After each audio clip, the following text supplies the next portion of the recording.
Hello and welcome to Build Up to a Good Game. We're now and 5 minutes away from kick-off as West Ham United take on Freiburg in the final game of the Europa League group stage. Both teams have already advanced to the knockout stages, but this match will determine who finishes top. We'll explain the situation in just a second. It's a bit of a historical night as well for the Europa League, not just for West Ham United. Gonzo, how is oneself? Not bad, thank you. You? Yeah, I'm good. I'm looking forward to it a little bit. I'm not sure why. I think it's because we got thumped by Fulham. It's sort of like I'm eager to hopefully get a positive result this evening and put that behind us, and we can maybe look forward to the Wolves one. And I think I'm almost grateful that we've got a game tonight and an opportunity to move on. I wouldn't want to go into the Wolves one with that Fulham game as the previous result, if that makes sense. Saying that, obviously we could lose tonight, and then hell, I'm not going to look forward to Sunday at all. But I'm getting a bit excited for the game, actually. Yeah, I think I totally agree with what you were saying. I think if you didn't have this illness thing going on, then I would probably suggest, the same thing. But possibly this might come a little bit too early. It's hard to think that if we accept that they were either completely knackered or there was a little bit of sickness in the camp, or it was a combination of both. It's hard to think that they've recovered that quickly. It's hard to get over stuff like that. So yeah, it could be a really interesting one tonight. But you know what? It's not like confined to East London. This thing. It's as you mentioned. You know what I mean? It's people. Other people can get knackered. Other people can have sickness bugs. So I'm pretty sure it's going to be the same for them. Right then, the West Ham team's on the screen then. We'll read out in a minute, but there you go. There's a team for you. As it stands, West Ham need a draw this evening to secure top spot in the group stage. A defeat would mean Freiburg finish top. The winner goes straight into the last 16, which takes place in March. Whoever finishes second in this group, so West Ham lose tonight, they will go into the playoff round and face a team that finished third in the Champions League group stages. We already know those teams in Champions League's concluded now, so there's some decent teams, but perhaps not the most Champions League teams to drop down, unless of Galatasaray involved as well. So there's still a lot to play for in tonight's game. Also, a bit of a historical one for Europa League, as this is the last time that we will play this type of format in the group stages. Next season, it switches format to one massive league with 36 teams in the league. So this is the last time we'll have this type of group stage. And obviously, it's the last European game for West Ham in 2023. When we won a European trophy as well. Anyway, Gonzo, I was going to say, do you want to know the West Ham team? You've seen it. Would you like me to read it out anyway? I would really like that. Thank you. Right, for the sake of Gonzo's ears and for those you who are not watching, in goal for West Ham this evening is Lucas Fabianski with a back four of Vladimir Sufal, Konstantinos Mavropanos partnering there for Gerd, and Emerson at left back. Edson Alvarez comes back into the team in defensive midfield with James Ward-Prowse and Thomas Souček either side of him. Then we've got Kudus and Bowen up front / on the right. Take your pick which switch. And then Lucas Paqueta on the left on paper, but moving around. You happy? Yes and no. I'm sick of seeing the composition of that midfield, quite frankly. Yeah. But what is clear, this is David Moyes. If you were under any doubt as to whether David Moyes thinks this is an important game, that ticker tape along the bottom of the screen will tell you that David Moyes is taking this very, very seriously. That's his first choice lineup. If you take into account that possibly Areola's still got a dicky wrist. Actually, that's two parts of the anatomy. You wouldn't want that. Hey, having one can lead to an injury in the other, by the way, if you have that particular ailment. And if you concede that Zuma can't play 2 games a week, could play 1 game a week from last time we saw him. But then this is pretty much as close to his first choice lineup as you're going to get. So, yeah, he's really going for this. Clearly, he does not want to be playing the 2 additional games in the new year, that's for sure. Yeah, it's sort of damned if you do, damned if you don't, because if he rotates the team tonight and it goes on paper weaker, or in his eyes, not his first 11, and then we lose, thus having 2 additional games. So obviously the pros is that we don't have the 2 games. The bad thing is we've now just played the same 11 that's probably going to start against Wolves tonight. We will have 1 change, which will be Zuma coming in for Mavropanos, but. It's a difficult one because if he rotated them, we could have 2 additional games. But he's gone full strength. But now the domino effect of that is we've got 4 games in 9 days starting with this one.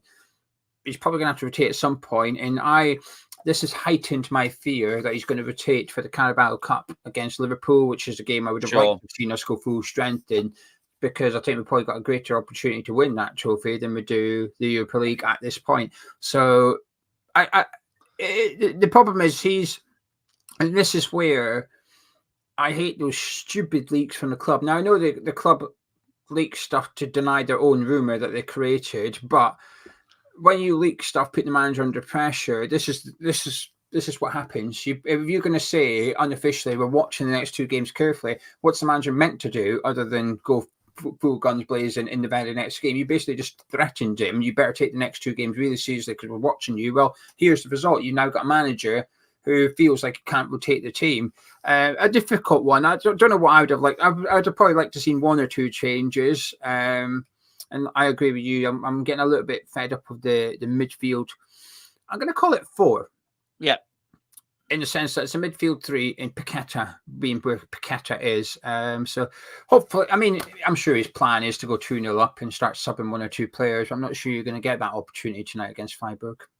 No, and if there's any game where... See, the trouble is we keep talking about these defensive tactics, but that they're not... Well, the tactic, they might be implied defensive tactics, but they're not stopping goals going in the back of the net. Only 1 clean sheet in the league. I think it was Sheffield United. I might have that wrong. I think that might be the case. So I if it's working, I would understand it. But this is probably the one game I don't mind him playing defensive tactics because of the draw thing. This is the one I think, okay, you know what? Fine. Bore the pants off us tonight, get through. Because two results are good for us, only 1 result is good for them. So, I would absolutely get it in this one. Unfortunately, this is not that. We're not seeing him thinking, okay, I'm gonna play a defensive team. This is just his team, and that's what he's gonna do, Yeah, I mean, that's the fact that the draw's enough is true in the sense that if we go 1-0 up tonight, in theory we're 2-0 up. If you want to look at it on aggregate, we can concede 2. We concede a goal and we can still do what we need to do. So he does have that sort of benefit there. I just want to see substitutes tonight. I hope that he's strong. Even if come the hour mark, we're playing okay and it's 0-0, he's got to be strong and say, no, I need to arrest 1 or 2 of these players. And I hope he's not got them pre-planned in sort of like, this is definitely happening, but sort of pre-planned, which I'd like to get Kudus off after an hour and I'd like to get Souček off after an hour. Obviously, you might need to amend it as the games go, but I hope that we see some early subs. I hope so. Anyway, the bench. Before I do the bench, the poll is now live in the live chat. 4 options. What are you thinking about the West Ham starting 11? Please select the option which closely reflects your opinion on the team. Brad is asking if there's any youth on the bench. Mike was asking who's on the bench. Well, the answer is Alphonse Areola, as well as Ben Johnson and Aaron Creswell. Kurt Zuma is on the bench alongside Pablo Fornals and Maxwell Cornet. Danny Ings is on there, as well as Ogbonna and Saeed Ben Rama. So is Tilo Keder, Connor Coventry, and Divine Mubama. So half a youth player in Mubama. Well, I agree. Anymore. It doesn't count. No, I scored so much. I'm with you. It doesn't count. Yeah, I'm just laughing at your turn of phrase. Yeah, it doesn't count. Because arguably he's more senior than Connor Coventry. He's younger than Connor Coventry. So how do you determine what a youth player is? Yeah, and also he's not. Funny. I know he did play. I know he played. Where did he play? I know he played at. Did he play Charlton and Colchester? One of the two. Very recently in the game, but by and large, Mubama doesn't really feature in that team too frequently these days. So, I would say he's a senior squad player at the moment. Look, do you know, he's not going to change, Moyes. He's not going to change. We're through in the group, and his players are knackered. His players are so knackered that he's had to cancel training for 2 days, and he still can't find a little bit of space on there for a couple of them. It's just how it is. We're just gonna have to suck it up and accept it. There are no games for these boys this season, I'm afraid. Yeah, I mean, I mean, I feel harsh saying this, but it's literally pointless having Connor Coventry on the bench. Yeah. Even if he comes on, what's the point? It's not gonna change anything going forward. He's still never going to appear on the bench again. Possibly against Liverpool in the Carabao Cup. He might get on the bench against Bristol City in the third round of the FA Cup if he's still at the club.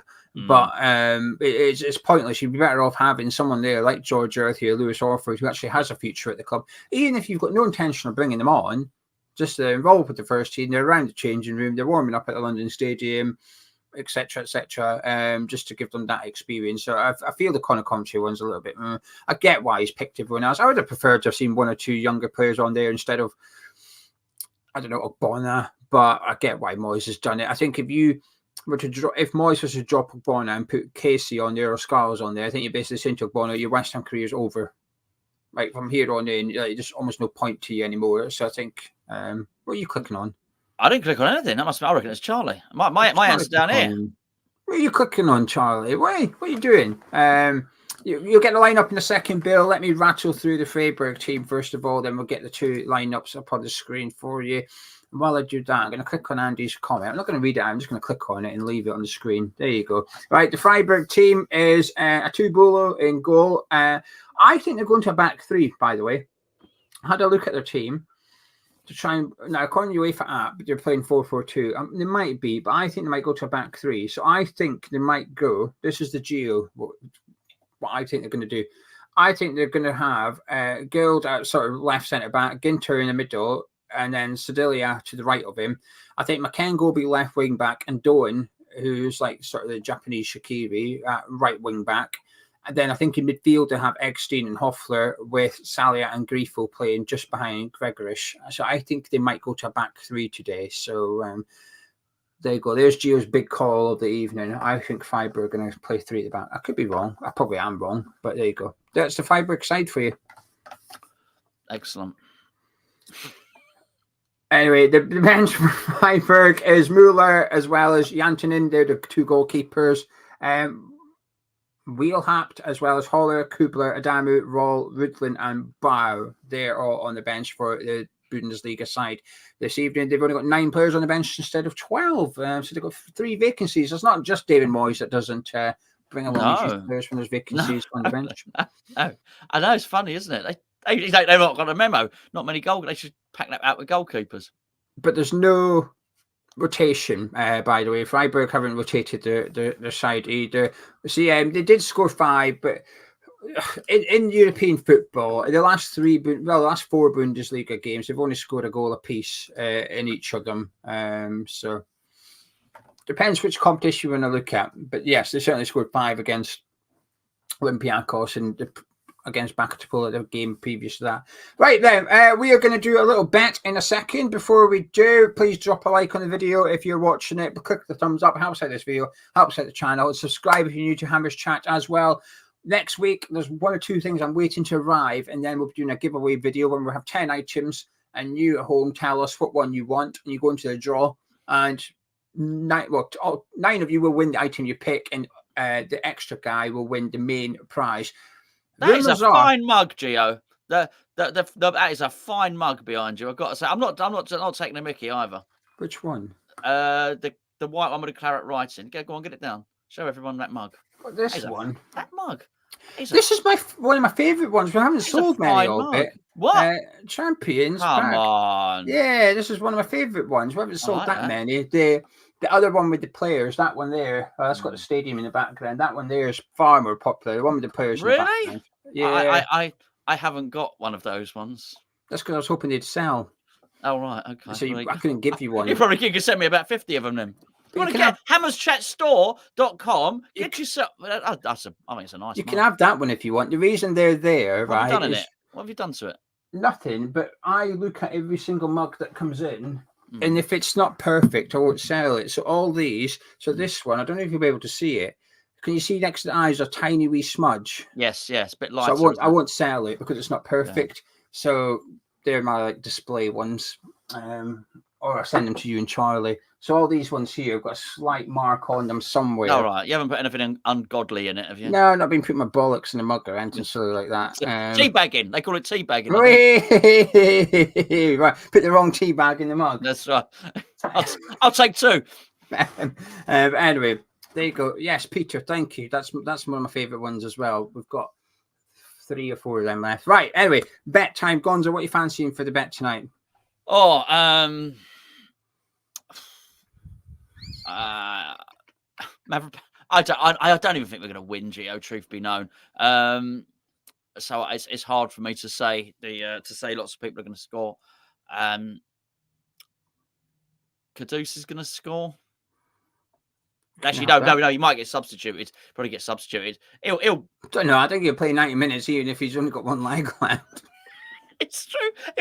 I'll tell you what. He'll flog Bowen to death. That's for sure. But what about Bowen? Bowen will score. Bowen will score tonight. Right, players to score. Jared Bowen. Let's stick him in there. We'll do Gregorish to have a shot on target, and then we'll do Bowen and Gregorish both to have 2 shots. He pulls the trigger, Gregorish. If he gets within sight of that goal, you'll have a shot. So we'll put him to have 2 shots, Bowen to have 2 shots. Do you fancy both teams to score? I do, actually. Yeah. Yeah, me too. You were nodding as you were saying it. I was like, I'm like a salesman. Yeah, well, I think both teams. I think most people are predicting goals in this game, aren't they? Because Freiburg, you might as well go for it and lose 4-0. Do you know what I mean? If it's 0-0 or 4-0, it makes no difference. They're still the end result's the same, so they might as well just throw the kitchen sink at us. So that should benefit us tonight, but it should also test our bloody defence as well. I mean, this is where we're going to see what Mavropanos is made of this evening. Is there anyone you fancy for the booking then? Because Alvarez seems a bit obvious, but Paqueta to be booked. Right, let's do that. But I'll tell you what, if I'm right, and Dawn is playing right wing back, you might be on something there. Oh, bugger it. We'll round it up to 100 quid. It doesn't quite return 100. We'll make it 100. So £100 cash. If this bet wins, we'll give one of you guys £100 cash and that mug. Not that one because there's a defect. I'm having that one. Yeah, Gonzo's having that one to put his tea bag in. Right, the bet is Jared Bourne to score a goal, Gregorish to have 2 shots with one of them hitting the target, as well as scoring. Jared Bourne has to have an other shot in the game.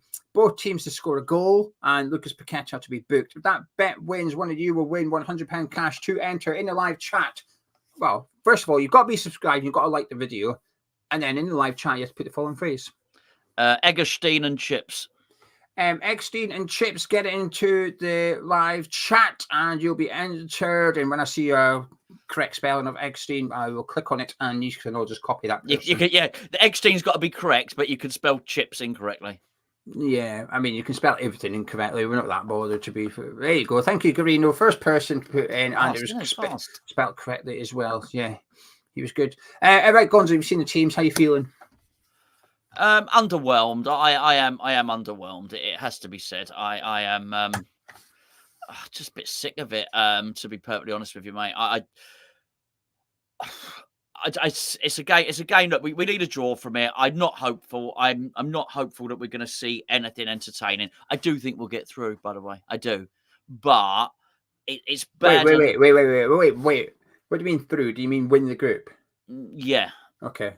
Yeah, yes, I think. I thought you were saying we're going to get through. I was like, well, yeah, we are already. No, call that one. Well, I think we're going to play in claret and blue. That's right. Okay, I think there'll be no subs until the 70th minute since we're playing Predict the Obvious. Yeah, I mean, he can send you to sleep when he's playing for a win, and tonight he might play for a draw.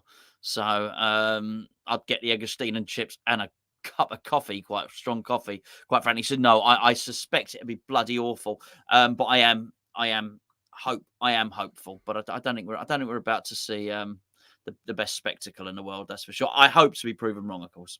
I think this situation forces Freiburg's hand. They have to come. They have to score. They have to win. You know, fatigue will be a thing for them as well. I'd imagine their manager will be thinking he'd rather. There is one change. Salah certainly didn't start the last game. He hasn't started the last 2 games for them in the domestic campaign. So there's minimum one change. Hence why I have a suspicion he's maybe switched up a bit. But they were underwhelming at their place. And because they are going to have to come at us, I think we'll be able to play counter-attacking football. I do think that will be afforded to us. I think we might be okay tonight. I'm almost a little bit concerned about the repercussions of the starting 11 tonight. I think for tonight we'll be okay. it's come Sunday, I think we might find ourselves struggling off the back of this evening. The fact that we only need a draw, it could be an advantage. Well, it is an advantage because, like you said, out of 3 results, 2 are in our favour. It's like that old. I remember reading somewhere. I think it was a maths tutor said, if you've got 3 doors, what doors 1, 2, and 3, and the money is behind one of the doors. So say you pick a door, 1 to 3. Money is behind one door. $500,000 is behind one door. So you pick a door. I have to pick a door now. Yeah, and if you have to, door number 2. Right. So there's nothing in it, which is good. Wait. There's nothing in it. That's good. You need to now eliminate the other empty door. Wait, I've done this wrong. That's a magician's choice. Yeah. Let me start again. So you pick number 2. So I open 3. It's not there. No money. Ta-da. So you pick 2. Do you want to stick with 2, or do you want to switch over to number 1? Number 1. Why are you switching? I have no idea. Because the argument is don't switch, because when you pick the door, you have 33% chance of getting it right. You now have 66% chance of getting it right because you know it's not in 3. It might be in 2. So you've got those 2 doors in your favour. What I am offering you is now a 50-50 gamble. So why would you pick a 50-50 gamble over a 66% gamble? Yeah, no, I get what you're saying. Yes, not a magician's choice. But yes, it's a trick. Anyway, probably a bit not very exciting, but there you go. Board you all. That's more entertaining than the game will be. That's as good as it gets. I want to do. I'm not winning anything behind the doors game again. Someone's going to be sat through watching the game halfway through half time. They're going to turn to the miss and say, "Doors numbered 1 to 3, right?" Which number would you pick? Right? Which one? Right. Okay. Time for you guys to get your thoughts into the live chat. Could be about the West Ham team, the Freiburg team. Any hopes or fears ahead of tonight's game? No score predictions. We're not clicking on any score predictions, please. Lewis says, "I wonder if the Fulham game, Tonking is going to make Moyes just play for the draw and try and kill the game this evening." I think he will, but I don't think the Fulham game will have anything to do with it. I just think he would do that, I would imagine anyway, because of the mathematics of the group and how it works out, Lewis. Yeah. But I mean, it is interesting what Geo was saying earlier in terms of the substitutes. That is absolutely right. He's already forced himself into a position. Otherwise, he thinks that just those 2 days off have fixed everything. They're not, unless he's going to give everyone 2 days off after every game, which might not be the worst policy in the world if he's not going to rotate his team. Then but he's just not rotating. The same as you say, you would probably see it against Liverpool. But yes, hopefully they're reinvigorated. Mancunian says, "Glad he's gone strong. We'll finish the league in lower mid-table, so might as well go for the cups. Go against the current orthodoxy and choose the best side for the cups." I think there's some merit in that. If he was doing that, I wouldn't mind that at all. I don't think that's what he's. I think he's flogging everyone. I think you're going to see this lot playing against Wolves as well. Benji says, "The fact they're going to throw everything at it will play into our hand." Malik said, "The game's going to start off fast and tiredness we saw at Fulham will start to show." It's a fair shout. Christian says, "Problem is tactics rely on keeping it tight until late, so subs are difficult." Acid says, "I hope we don't score early. I will spend the whole game in our own penalty box." See, the problem is we're already leading, Acid. This is the point Gonzo was suggesting, which is usually we want to go a goal up and defend. Well, technically, we're already a goal up because we only need to draw. So technically, 0-0 is a victory for us. Because while it's a group within a cup, it's actually just like a shootout tonight. You know, draw and win, we go top. Lose, you go top. It's a straight shootout. Also, we might find ourselves to complicate matters further. Currently, at the minute, England are third in the coefficient for the extra additional spots for the Champions League. So if the season is finished right now, England wouldn't get a 5th Champions League spot. Now, obviously, there's a domino effect here, which could impact West Ham if we finish 8th, whether we get European football or not.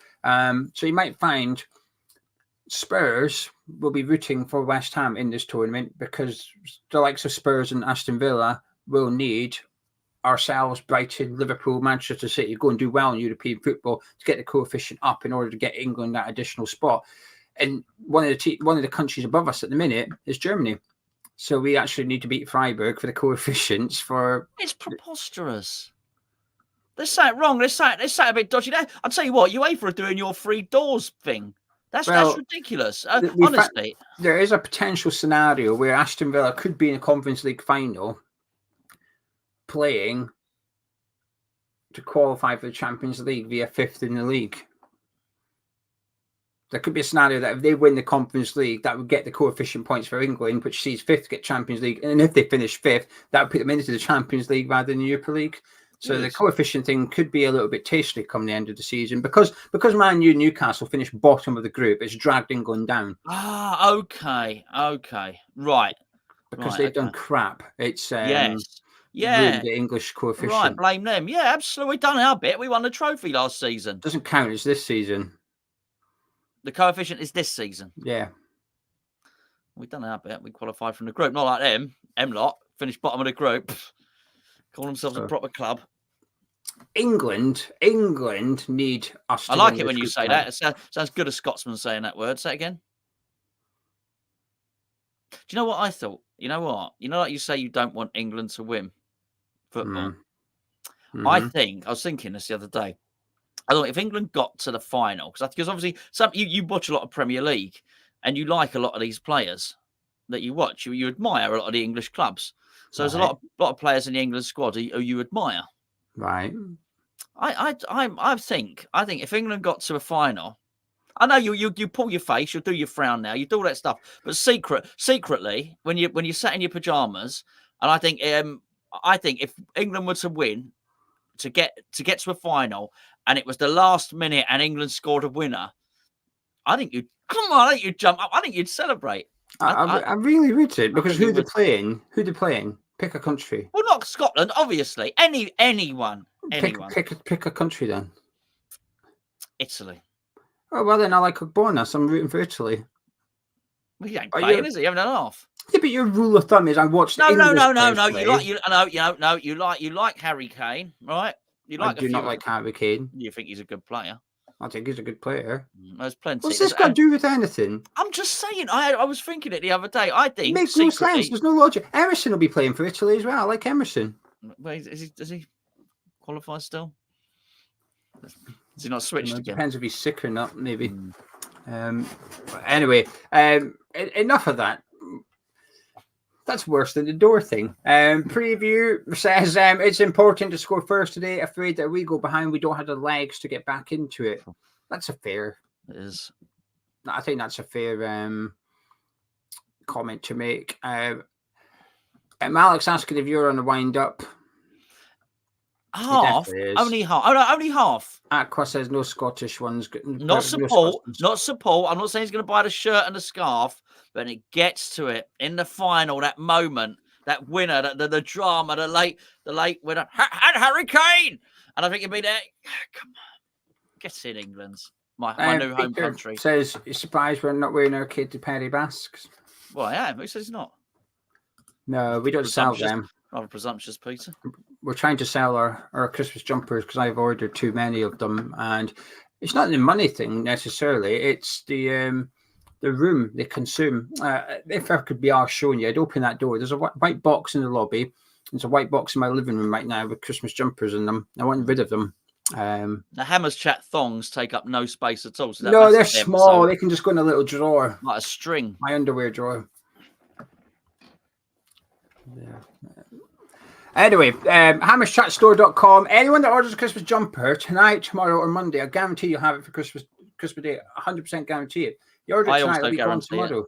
I have sent a lot of stuff today. I've been up since 5 a.m. doing orders, and I didn't stop until just going live. So I've done a lot of stuff have gone. So a lot of people got their stuff today as well, and a lot of people will get their stuff on Saturday. Anyway, right, it's all the chats about England now. This is where. Okay, so let me just. Andy, I actually am. I am wearing my leopard ones today. Are you right? Actually, I actually am. I'm not even kidding you. I'm not going to show you, but. But what this does prove is my point about England was better than the doors, the three doors. If everyone's talking about it, was everyone talking about the doors? One or two. I think I just confused them more than anything else. Glenn says guess first West Ham goal for jumper. We do competitions on our all the time on our Patreon. It's store credit for this one. I'll tell you what, anyone that orders a Christmas jumper during this show up until full time, I'll put a packet of the beer mats in for free. these ones, not the Legends ones, the European winners ones. Anyone that orders a Christmas jumper right now during the live show, I'll stick a packet of these in for free as well, and they'll go tomorrow. They'll get sent tomorrow, and they'll be with you Monday. Anyway, AmazChatStore.com. Old man, thank you for getting back to the game. Can we talk about the game again, please? Old man says we have little pace in midfield. They will run past it at our defence. I think that's why they're going 3 at the back, by the way. This is my own theory. I think it's to get Salia closer to Gregorish and go a bit narrow for this one. As Wyke says, we definitely need to score first. I'm worried that we are all very tired, including Moyes, which is a scare for our team, but I believe in our lads. 2-0. We got this. Hope so. Yeah, I mean, listen, if we do not need those extra 2 games. African Cup of Nations, all the stuff. Club can't make out of mind. We're signing no one. We're signing loads of people. We're selling people. Honestly, it's who knows what's going on. They've probably done a really good job of smoke and mirrors. I'd love that, Paddy. I've got to say, I'd absolutely love that. But we saw 10 minutes of him in his correct position against Fulham, where he looked really decent before the wheels fell off. It's going to be harder for him if he's sort of stuck out of position again. It needs to work. If basically the truth of the matter is, if you're going to move Lucas Paquetá out wide to accommodate Thomas Souček, which is what I think is happening, start of the season, Thomas Souček was the one that would get dropped, right? And now he's not. And obviously, and you're quite right. You can't drop him and all the rest of it. Then Thomas Souček has to be scoring. Otherwise, you're moving potentially your best player out the way to accommodate somebody who's not going to score. So, we need a big performance from him if he's going to play out in that wide position, start there at least. Yeah, arguably the frustrating thing regarding tonight's team is when we played them in Germany, Paqueta scored early on with the header. Yeah. And he was in the number 10 role because we had Fanals playing out on the left, and Bowen was up front in that game. Kudus was on the right. Yes. So it was the first game we saw the Kudus-Bowen thing with striker on right-hand side. And Bowen made that run down the right, swung at him with his right foot. Paqueta scored that header. So you saw the impact of Paqueta against Freiburg playing in the number 10 role. And he ain't in that role tonight. So it's that's a frustrating thing, I guess. Peter's asking if they're playing 2 up top. Freiburg? Yeah. Oh, yeah, definitely, Peter. Yeah. There might be, Peter, UEFA reckons it's a 4-4-2. It might be a 4-4-2. My guess is it's like a 3-4-2-1 kind of formation. Lewis says, I have a bad feeling that injuries on the cards. We can't keep flogging this team. I'm worried we'll throw the Liverpool game to get a rest. Tony says we don't need a win, so I expect a low block Moyes ball with minimal possession until we go behind. Arswike says, loves the channel. Thanks for reading the comments. We read them all. We don't click on them all, but we read them all. Yeah. Through the chat as quick as we can. Get your comments coming in. Adrian says, was trying to remember the film. I can't remember it either. Steve says, if we managed to get a draw at Olympiacos, we would still need the same result tonight. Monsters Inc. That had lots of doors, isn't it? True. I don't know. But that's also true, Steve. Correct. Yes, it's true. Paul says an Alvarez Kudus Paqueta midfield is too complicated for this plank. I mean, we might even be able to attack teams. I do that just in its about you. I think it absolutely was. It's what the most simple thing I can say about this team at the moment is we are one attacker too few when we play this formation. One attacker too few. We shouldn't need to. We shouldn't need to do the way we do, honestly. Malik says, I think they're going to attack a tired Soufal. We don't have the energy to cover him. Samuel says, the counter is, if someone better than Souček plays for 90 minutes, you would already be ahead and wouldn't need him to score last-minute winners. This is true. It's very true. And he's on the bench if you do need him to score last-minute winners. Your Majesty. Glenn says, honestly, can't see us losing. Mancunian said, Paqueta better produce a masterclass tonight as his recent performances have been a disgrace. He's not been good, has he? You do sort of wonder if it's all getting the better of him. But give him half a chance. Play him in his best position. If he has got the weight of the world on his shoulders, then it's an additional thing that he probably doesn't need to be doing at the moment. He's playing out of position.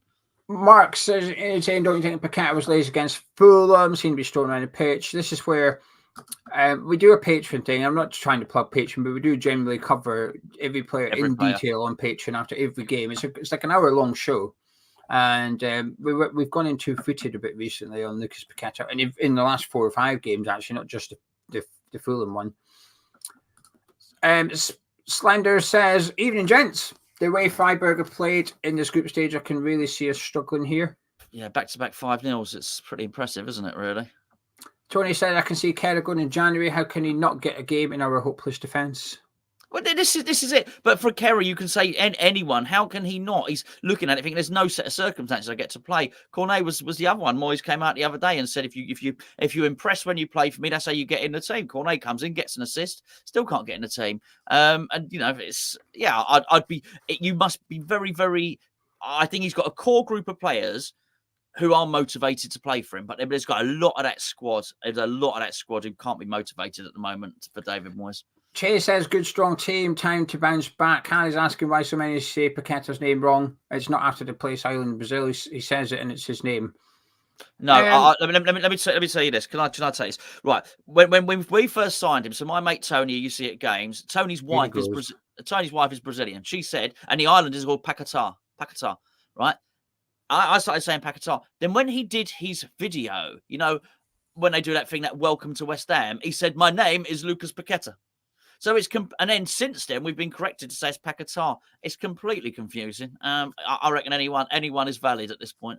I'm sticking with Paqueta. I've called him Paqueta from day one. I continue well.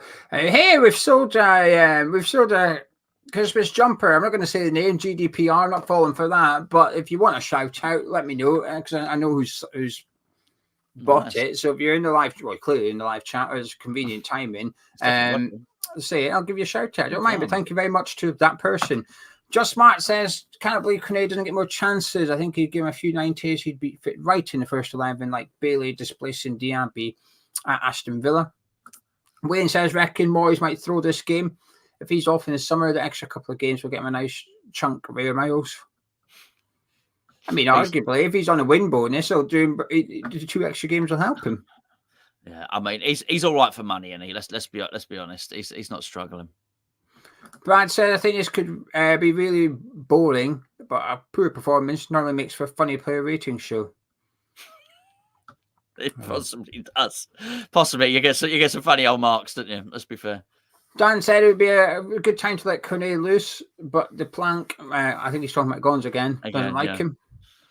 Peter says Ings is linked to Southampton Giant. I've seen that. One of us will cover it in a different video. Landlord said, feeling indifferent, watching from the mountains of Utah. Oh, nice. Camping in my car. Utah is in the desert. There you go. I know my stuff.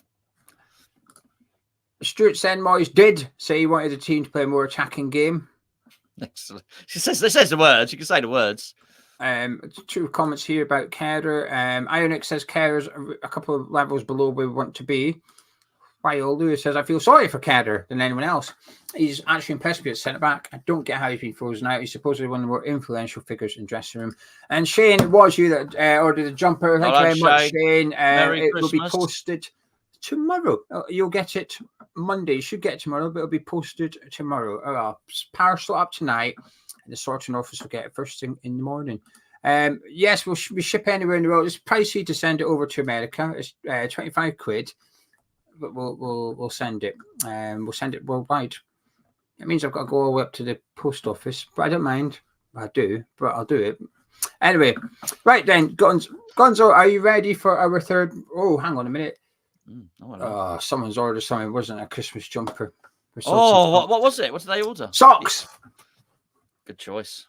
Socks. The person who I will not name because of GDPR has ordered 2 pairs of home socks and a pair of away socks. I like that. Good choice. Socks. Anyway. Socks. Bevo, how's things? Not bad. I've slept now. How are you? Yeah, I'm good. Socktastic. I like those socks. I like those socks. I think they're good. They're nice, aren't they? Solid ideas. What's the poll saying? Whoever's ordered them, in for a treat. They are. They are. 6 treats. There you go. But yeah, I'm alright. I'm looking forward to the game. What's say after poll? Well, Gonzo, just for you, I changed the words again. Okay. Come on. You're good. So we asked you how you felt about the starting 11, and as it moves up, 4% of people said they were dismayed. Very dismayed. A good one. Oh, that is a good one. Dismayed. Honestly, I would hope more than 4%. If it's such a good word, what other good words did you use? 15% were overwhelmed with joy. Oh, that's a corker. And then you get the slightly more disappointing ones. But 25% of people said they were disappointed, and 54% of people said they were somewhat pleased. Oh, it's very restrained. The somewhat pleased. I like that. Very British, actually. That one. Somewhat. It is very English. Let's stiff up my lip. That one. Well done. I say. Right, let me rattle through a couple of comments. I'm going to disappear. Bill says, "Am I missing something? Keep hearing we need a draw, but Freiburg's top. There's no goal. Well, there is goal difference. It goes to head first, and because we won in Germany, we're currently top." Derek says, "I hope we get a good start. I'm fed up of seeing the look of David Moyes' face when he is puzzled as to what to do when the answer is sitting That's behind just him." his face.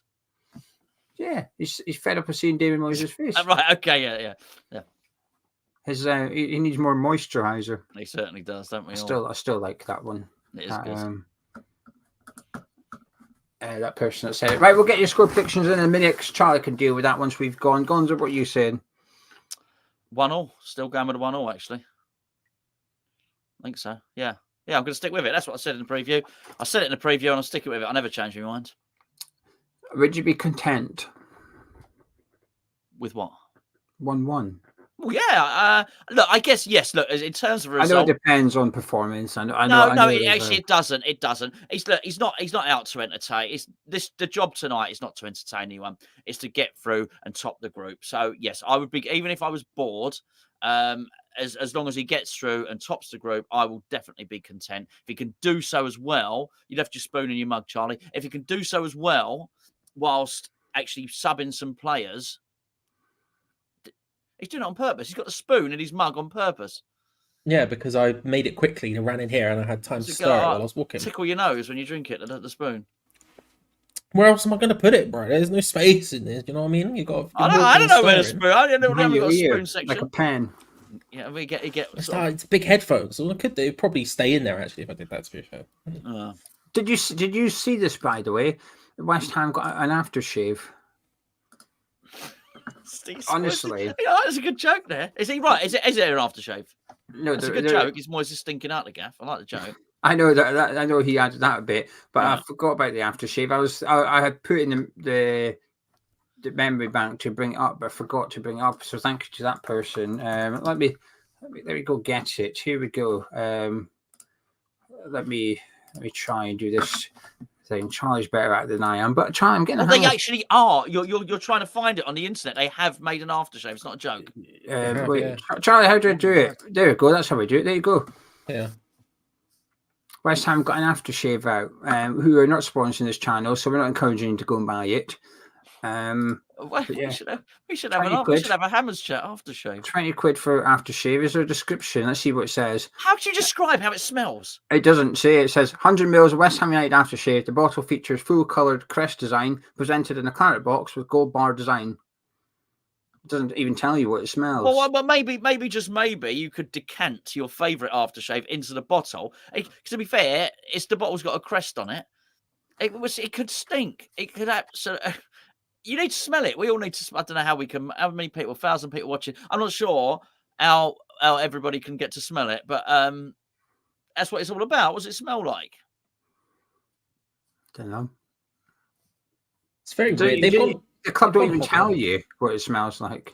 They've gone a bit hog wild this at Christmas because you've got the as well. They've got like a remote control car out. They've gone wild. Well, see, they won't. West Ham.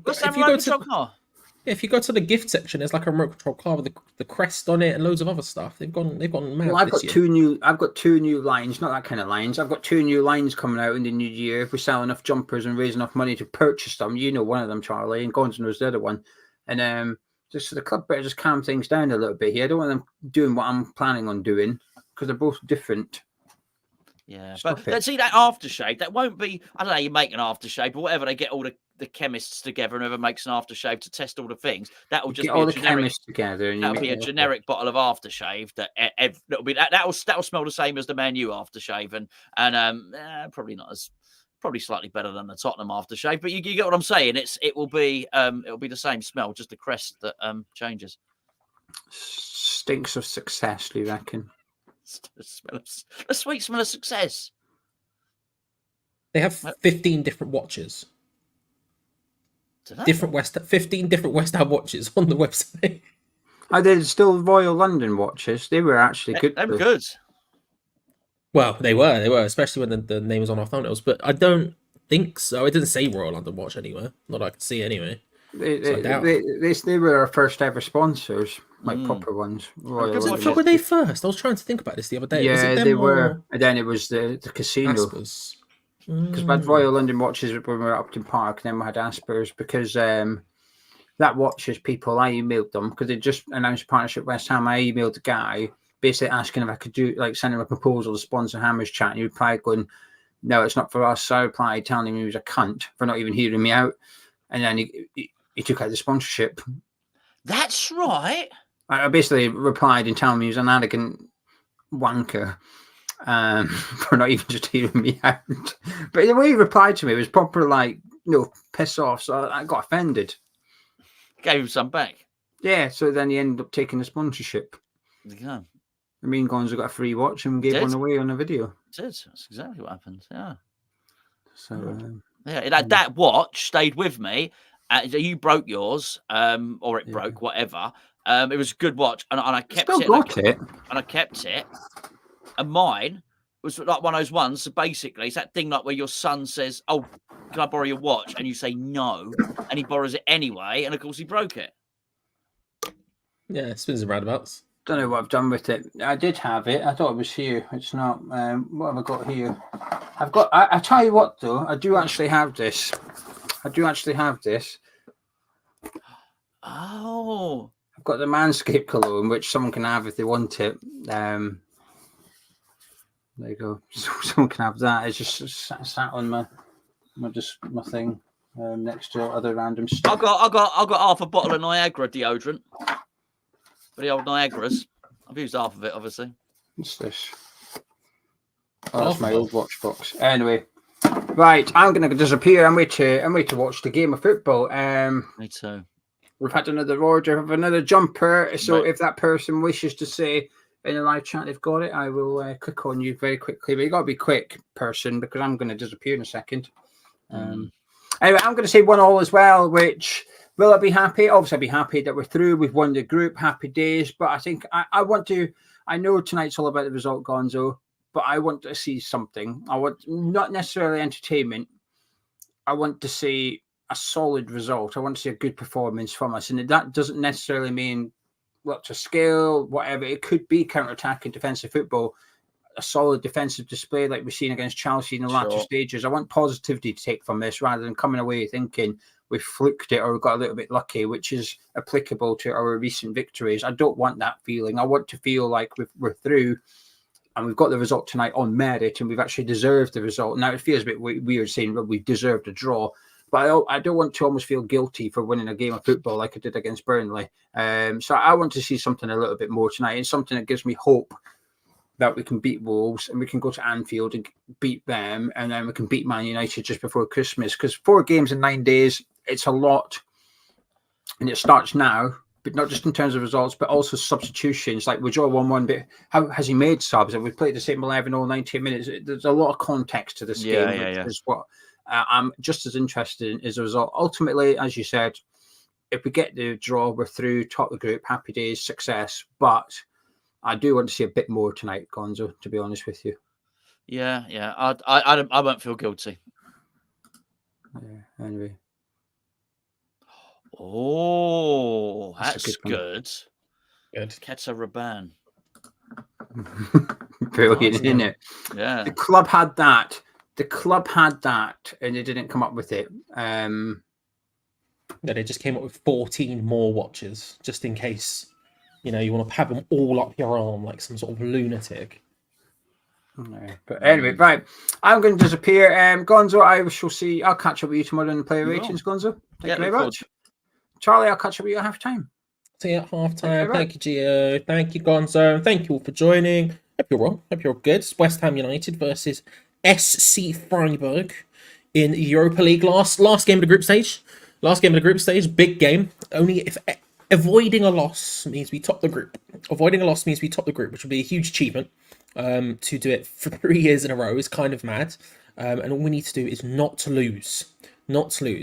Which in the Europa League they've been doing quite well, but as Geo said, not quite as what's the word I'm looking for? Not quite as scarily, insanely well in the league. So we'll see how it goes. Let's have a look at those lineups though, and see how West Ham line up this evening.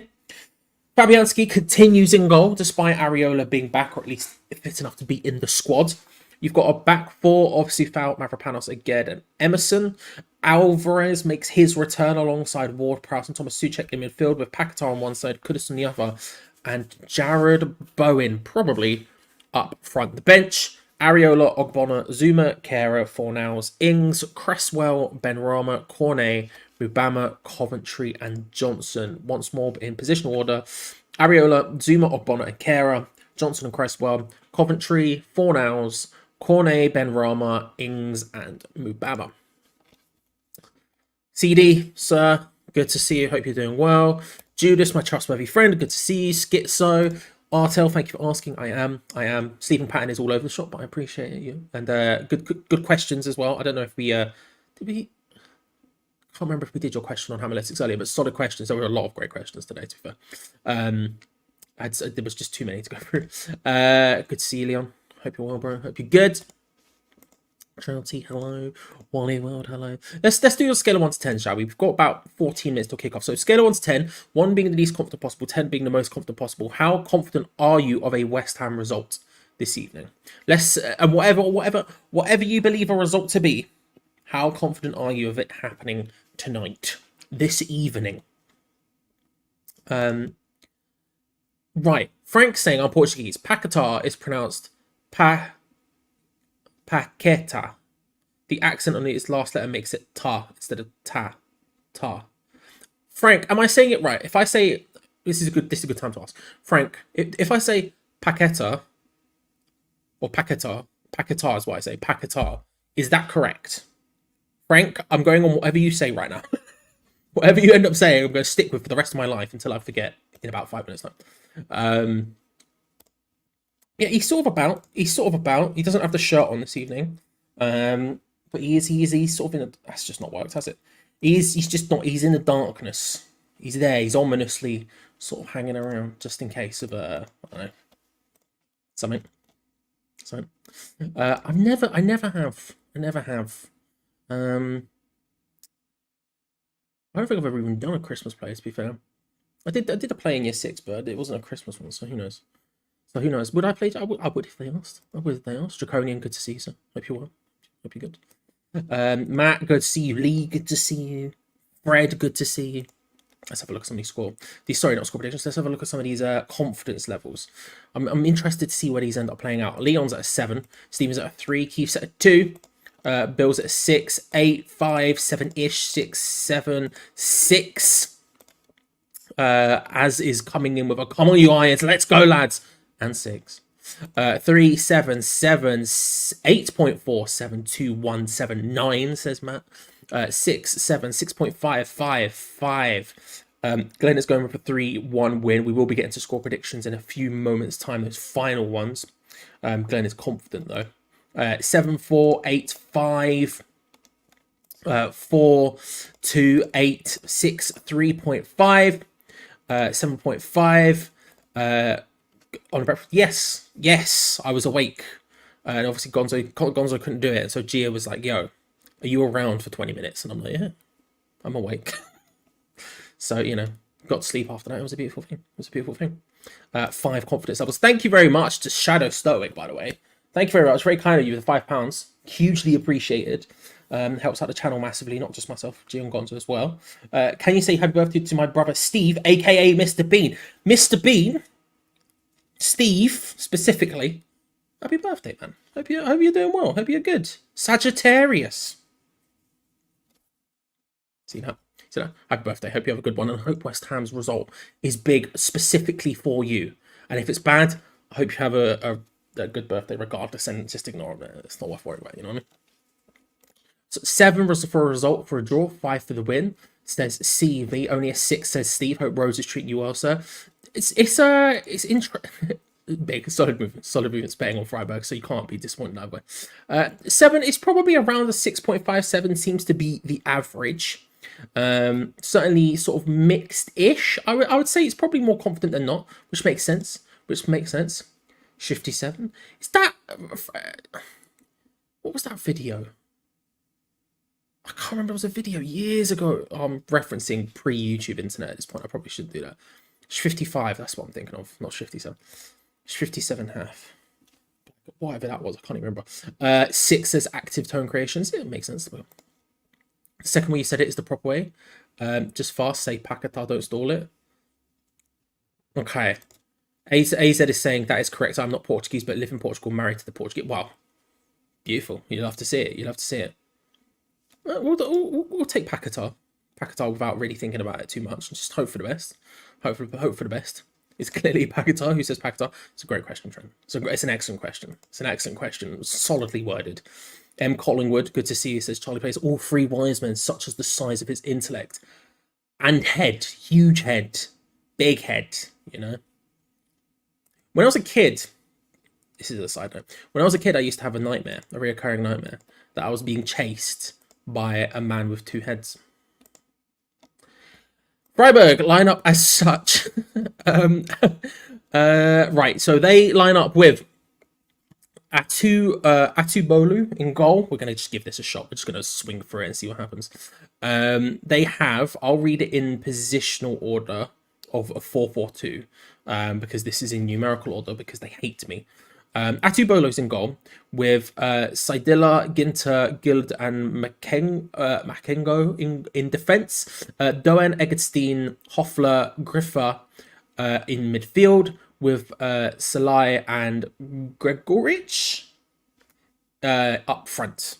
Geo was saying he might think it might be a 3 at the back, so potentially could be moved around, but that's sort of that's what the UEFA website was suggesting was a 4-4-2. Not that they know, they're just guessing like the rest of us. We'll see how that ends up playing out. Their bench, just in case you're interested, I'll have that running on the screen as well. Müller, Yantuen, Kubler, Weephub, Roll, Holler, Adamu, Rudlin, and Bayer. Bayer probably. Bayer's probably more accurate. That is in positional order, apart from the last 2, which I have no clue where they played, and they weren't on Wikipedia when I looked. So that's sort of where we're at. A couple of names to be aware of though when you look at their team. Ginter has been around for a long time as a very accomplished defender and defensive midfielder. He's very good. Salai can be very dangerous going forward, but Doen is the guy that most people know and get excited about. Geo referred to him as the as Shaqiri-esque earlier. He's just very good.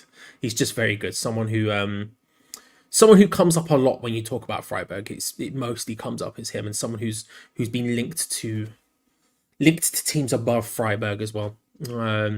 So yeah, Adamu, who's a good midfielder, he's on their bench. I think he's decent anyway. But no rotation, as Gio said. Strong side for them. Strong side for us. But I'm feeling it. I am feeling it. If I was going to say my confidence levels, they would be higher. It would probably be around a 7 for a result. I can't be too ridiculously excited because of recent results, but realistically, I think we're essentially going into this with a 1-0. We're essentially going into this 1-0 up, and in that sense, I can't not be confident. Scott, good to see you, sir. Hope you are. We will have a good chance of winning. I'm not at the match today. I don't believe you're a bad luck charm, Scott. I couldn't believe that. You're a wonderful man, and I refuse to even begin to consider that as an option. But I hope you're well. Hope you enjoyed today's match. And I hope you have a good Christmas, bro. Hope you have a good Christmas. Scott's a lovely man. Can't lie. Never not had the best of conversations with Scott. Can you say happy birthday to my BFD? I can. Happy birthday to Blavs' boyfriend. Whoever that may be. Whoever that may be. Richard, good to see you. Good evening. I hope you're well. There are, of course, ways to watch the game. Trini saying Moyes is on the TV. If you're not seeing it, if you're looking for, hey, is there a way I can watch today's game? There definitely is. If you scroll down to the link in the description below, there's a bit there called Join Our Discord. Lovely Hammers Chat West Ham community. Fans of all clubs are, of course, welcome. But more importantly, on the left-hand side, if you scroll down, there's a bit there called Stream Links in which you'll find what you're looking for. It is on BT, well, what was formerly BT Sport. It's on TNT Sports 1 in the United Kingdom. TNT Sports 1, also Discovery Plus, all of that good stuff. And it'll be on other places elsewhere, I presume.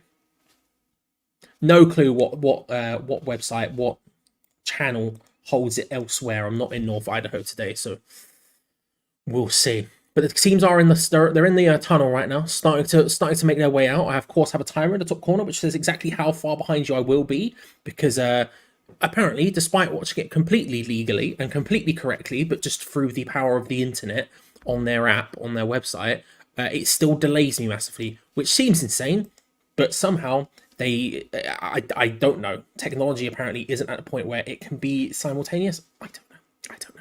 But there is a timer which shows you exactly how far behind you I will be. Let's do, screw it, with less than 5 minutes to go till kickoff. Teams are in the tunnels. Let's do final score predictions, shall we? No more flipping, no more flopping, no more sitting on the fence. Put your final score predictions in the chat, because we've spoken about the lineups, we've spoken about the subs bench, we've spoken about the various Christmas products available on the West Ham official store, as well as hammerschatstore.com. Lob those final score predictions in. Don't know why I pimped that out then, but I did. And we will lock them in. You know what I mean? Good to see you, Alex. Hope you're well. I'm all right. I'm good. I'm looking forward to the game. I'm about halfway through the latest episode of the Timers podcast, which everyone should check out if they haven't already. In general, I would say probably more positive about the giggle than probably the consensus on the podcast. I really, really liked it. But then again, spice up your life. Can't not be too positive about it, in my opinion. You know what I mean? Listen, Daniel, if it's your boyfriend's birthday, happy birthday. In fact, anyone whose birthday is now or before the game or after the game, let's say give it a 2-week grace period. Happy birthday, man. Hope the team do well for you. Let's have a look at some final score predictions, shall we? Stephen is saying 1-1. Foxes are screaming, are saying 2-0 to Freiburg. West Ham will win 3-1, 0-0 or 5-4, says Ollie. Two bold predictions. 2-2, 2-0, 2-2, 2-1, says Tony. At first I thought 1-1, but now I'm thinking 6-9. Come on, Gats. Let's go. 2-1 says Welsh Hammer. 3-1. 3-1 to Freiburg is saying Ionix. 1-1-3 says Leon. Just no messing. Just very definitive. 1-0 West Ham says Ashley. 1-1. 2-1. 2-1 Freiburg. 1-1. 4-1. 3-2. We're getting a solid 2-2 from K. Obsidian is saying 0-0. Cappuccino and Tesco mince pie. Expect that to be the highlight of me eating. It's a wonderful combo. Obsidian, I'm very jealous. Leon's going with Leon's following up with a 2. You love to see it. Spice up your life. Everybody never goes. Spice up your life. Oh, what a scene. 3-1. 3-1. 2-1. I can. P-Gads. Happy birthday. This is going to get out of hand. This is like when people just say RIP random people in the chat. Do you know what I mean? Iggy Goes Pop saying, I had a nasty nightmare last night that we lost 5-0 to Fulham and that the negative Dinosaur Moyes was our manager. I'm sorry to say, that was true. It was all true. Dave saying a big win for the Irons. 2-1 to the Hammer, says Just the Yank. 3-1 is Artel. I'm going for Desmond, says Danger, going for a cheeky 2-2. But then we beat Freiburg 2-1 and that'll be all right then. Come on. We move. Hoping we can score at least 2 to draw 2-2. We could lose, says Marty. 2-0 to West Ham. Stephen saying 2-2 and Daniel Kelly's gone 69. Yeah, love to see it. We've all been there. I've been there more than most. We've all been there. Several seconds left until kickoff. The teams are shaking hands and moving back out into their formations. Once more, the lineups, just in case you're just joining. Fabianski, Sufal, Mavropanos, Agerd, Emerson, Alvarez, Suchek, Ward-Prowse, Paquetá, Kudus, and Jared Bowen up front. Freiburg line up with Atubolo, Sedilla, Ginter, Gulud, Makengo, Doan, Eggstein, Hoffler, Griffer, Salai, and Gregorich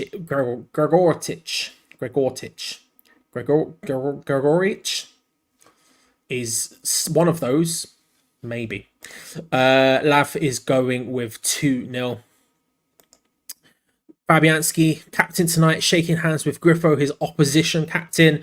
We are but moments away from kickoff. It's West Ham United versus Freiburg at the London Stadium. Just call him Greg. You're 100% correct. You're 100% correct. We're just a few minutes away from kickoff at the London Stadium. It's West Ham United versus Freiburg, the final Europa League group stage game, and a huge opportunity. Avoid defeat tonight, and we are through. Top of the group, and avoid that all-important playoff round that, frankly, would be a beautiful thing to avoid. I do not want to deal with that. So it would be a beautiful thing if we can manage that. Lose and we come second in the group. And then we'll have to play an extra round of fixtures.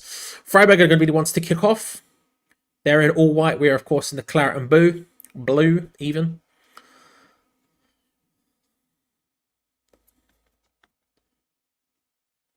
Referee blows the whistle. And there goes Freiburg. Come on, you irons. Deploy the boys. It's time to run 2 things, as Peach would say. Be interested to see how we get off the bat. Like I say, sort of coming into this almost with a 1-0 win. Almost with a 1-0 lead just because of the rules whipped in from Freiburg. Nowhere close to being able to convert that header. Almost with a 1-0 lead, given the fact of the way the rules work, although Freiburg have a much better goal difference than us, that doesn't matter because it's all about head-to-head before goal difference, and we, of course, beat them last time we played them in Freiburg. So we are, of course, top of the group now, despite having a worse goal difference. So Freiburg have to win in order to go top. Whipped in from the corner, and a header goes high and wide. Nowhere even close. Don't get how I'm behind in that sense, but yeah, fair enough. We'll take that.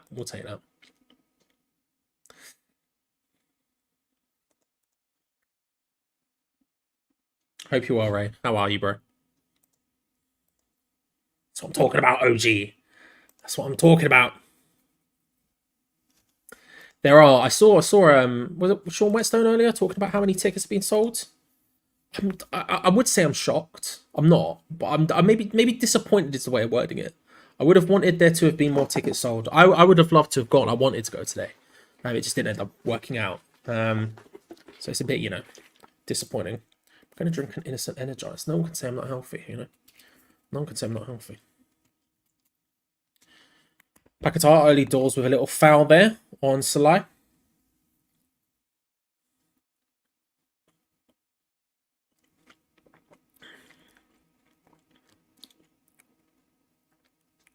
It's going to be a free kick to Freiburg right on the touchline. Right-hand touchline, Doan standing over it alongside Griffo.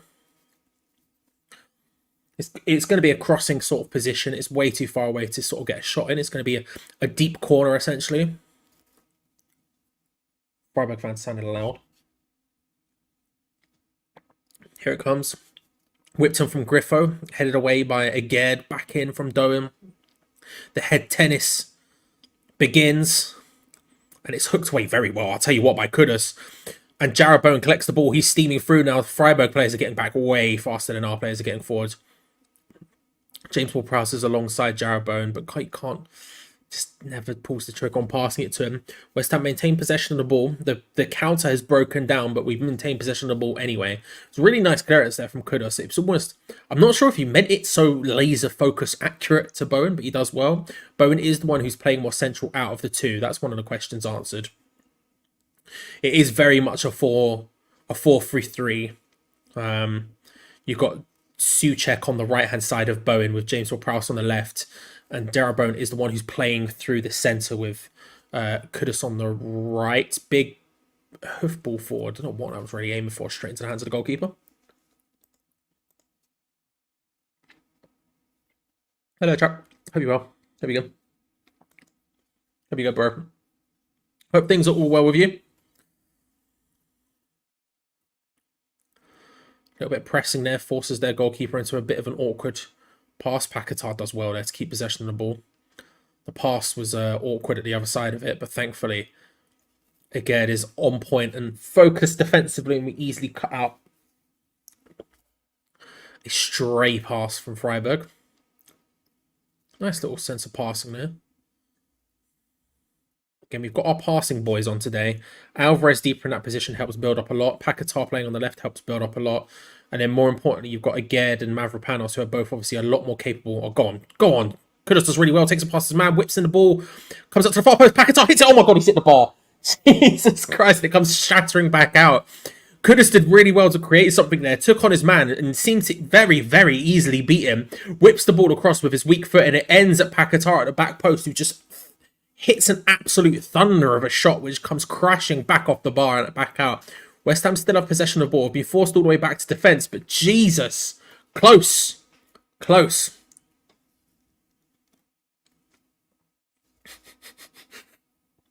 Collingwood, miscellaneous, just running absolutely hog wild. The goalkeeper left completely, just rooted to the floor. Didn't know what to do with that Paquetá shot. Incredibly close. How are you, sir? Good to see you, Dean. Good to see you.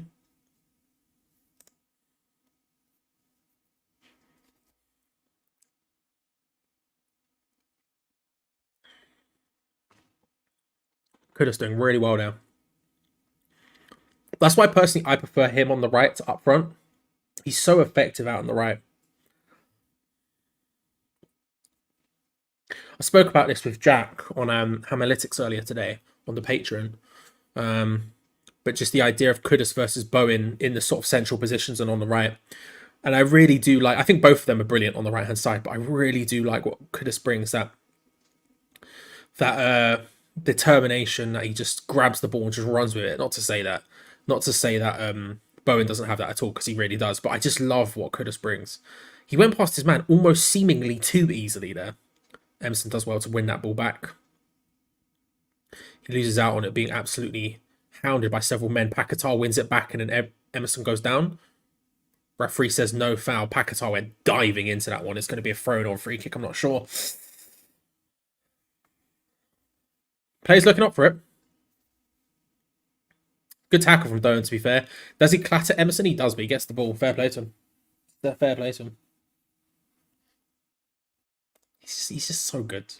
He's just so good. He's just so fun to watch.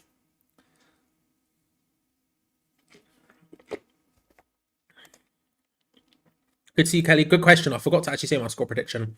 I'm going to say 1-1. I felt 1-1 for a while. No, screw it. I'm going to say 1-0 to us. That's my backing. I'm going to back the beef. Can I see them not scoring? No, but somehow I'm going to scratch out. I'm going to say 2-1 to us. I've changed my mind once more. I can't see them not scoring, but I want to back us for the win. Blindly, perhaps naively, I'm going to back us for the win. 2-1. But once again on the ball, Mavropanos plays it forward to Sofao, into Bowen, who tries to pass and move real quick into the path of Kudus. Doesn't quite work out. We end up playing it slowly but surely across the left-hand side. The horseshoe almost in full effect. It's a nice ball over the top from... just miscommunication between Jarrod Bowen and James Ward-Prowse there. Both had full claim to it and neither of them backed out. Jarrod Bowen complaining about it still.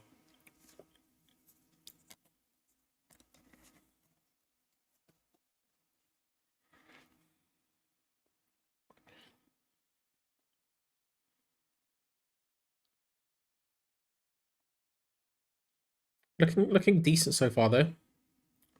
Looking decent so far. First 8 minutes of the game. Trying to figure out how they're playing. It does look like a 4 at the back at the moment. I'm trying to see if it's a 4 or 3. I don't know their players well enough to be able to pick them out from a distance like obviously we can ours, right? So I'm just trying to figure out sort of from a shape perspective what it looks like. And it looks like a 4 at the back. They're passing it around comfortably at the back, but it's not it's not amazing passing, and we're trying to force their goalkeeper to go long, which we do there. James Ward-Prowse, nice pressing. So foul gets the header forward.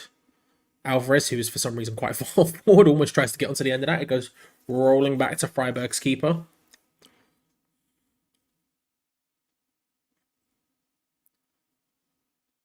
It's interesting positioning we've got in those split positions. Long ball forward from Freiburg. Is he going to get on the end of that? He does. Sedilia. Wide on the right-hand side. Forced back. Doen tries to cut his way on the inside past Emerson and Paquetá, and Alvarez easily cuts that one out, but it's going to be a corner. It's going to be a corner. I'll take that. I'll take that. I'll take it. I'll take that compliment. Yeah, 2-0. Listen, I'd be over chuffed, as Cole once said. So on this stream, again, Geo sets it all up, so I don't know what he does. I should probably look into it at some point and learn, but not important info for me. Just don't need to worry about it. Don't need to worry about it. Oh, it was a goal kick and not a corner. Scenes. We love that.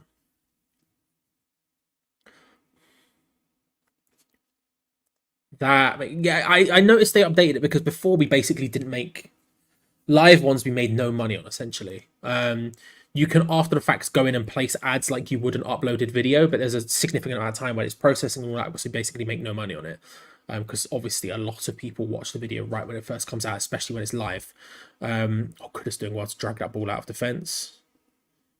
Spins, looking to try and release the ball maybe? No, he's still just wandering along. There's not really many options for him. He spreads it across to the left-hand side to Emerson on the far back. But yeah, I know for a long time there was no basically money in it. So it makes sense now. If you look at other streaming platforms like Twitch or whatever, you can put in your own adverts and decide when to play them. And I know there's a button in the back end somewhere where it's like, oh, you press this and then it does an advert for you. I don't know where it is. I've seen it before. Can't find it now. Not that I want to press it either way. But yeah, I didn't know if Geo continued to have the setup like that or not. I know he did it at first to test it out, to see what was happening. But yeah, Rangers have gone 1-0 up against Betis. 10 minutes in, 11 minutes in, still on the ball. West Ham passing it around, trying to find their way forward. Laid back to Alvarez, who just sits deep, splits the centre backs, gets involved in build-up play that way. Paquetá finding joy with Emerson, little 1-2, and then he strides forward. Paquetá trying to get further forward, clatters in with a guy. He's asking for a free kick. There's no way that was a free kick, if we're being honest about it.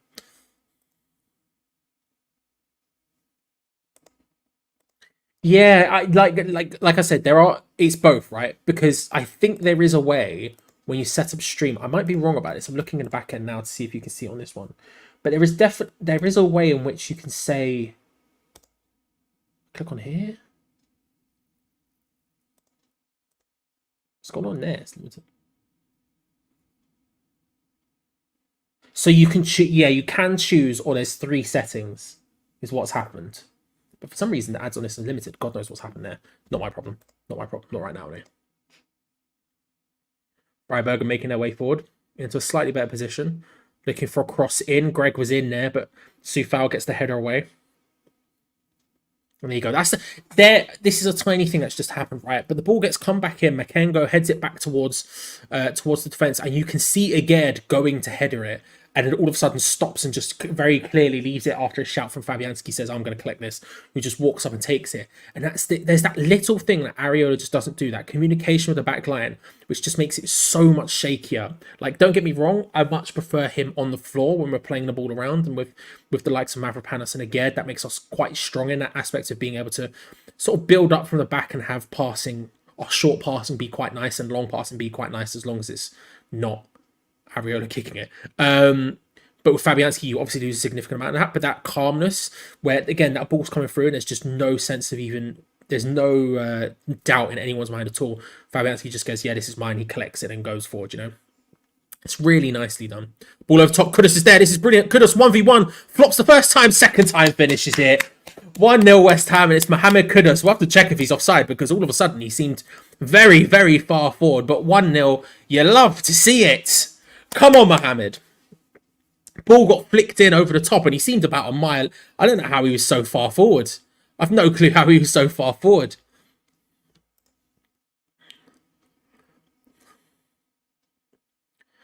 And to be fair, the goalkeeper couldn't really do much about it. Fab's experience, yeah, 100%, 100%. So James Ward-Prowse plays it to Alvarez. Is it Alvarez? He plays the ball through it. And Kudus is completely onside. He runs around the right back. That's such a good ball from Alvarez. And Kudus, he controls the ball down. The initial control is absolutely beautiful. And he tries to full stretch, and the goalkeeper should have come for it. He tries to stretch for it at first to hit it, thinking the goalkeeper's going to be on him instantaneously. And once he realizes the goalkeeper's just not there, he can readjust himself, re-find his balance. The goalkeeper's half falling, and he just manages to put it on the other side of him.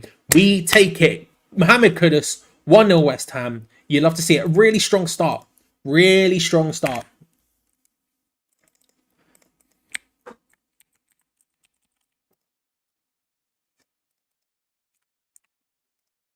Done so well so far. Kudus since I'm in. Oh, I need to put the name in the thing. 1-0. It's just good times. He says, ignoring the Fulham game. It's just good times.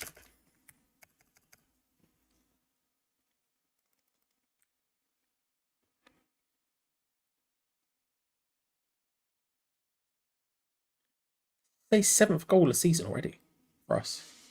Wild, isn't it? There we go. Shadow, thank you very much. Forgot to put it up there.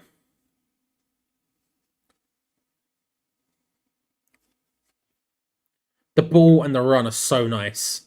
The Ajax connection, Alvarez just dinking it over the top. It's really nicely done from Alvarez.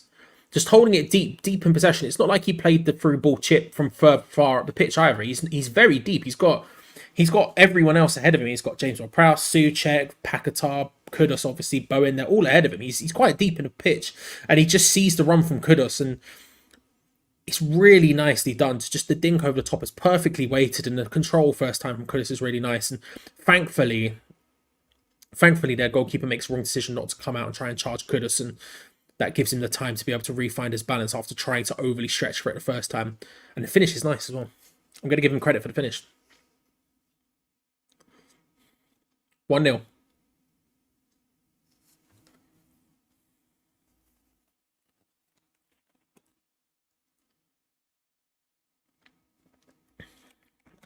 Means essentially Freiburg need to score 2 at this point.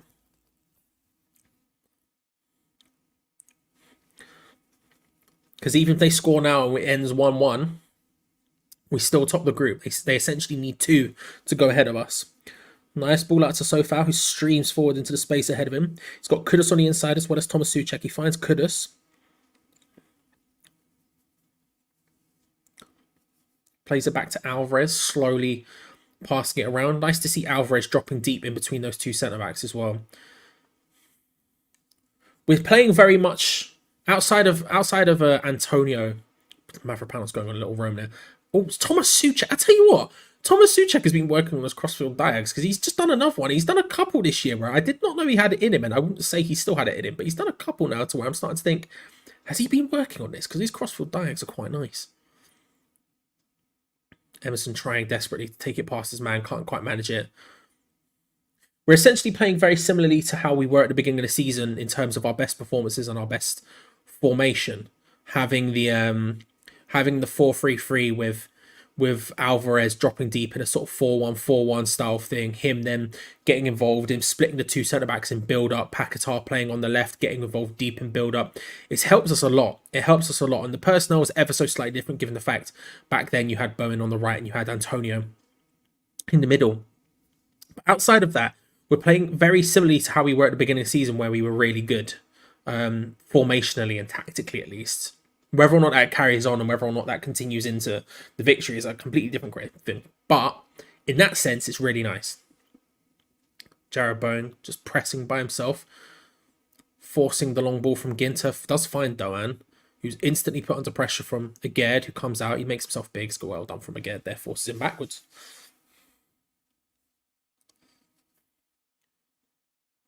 Big ball. Greg goes for a header, sort of vaguely connects with it. I think it's going to... I don't know if it's going to be a corner or not. He seems to try and claim for it. Very good so far. Very, very good so far.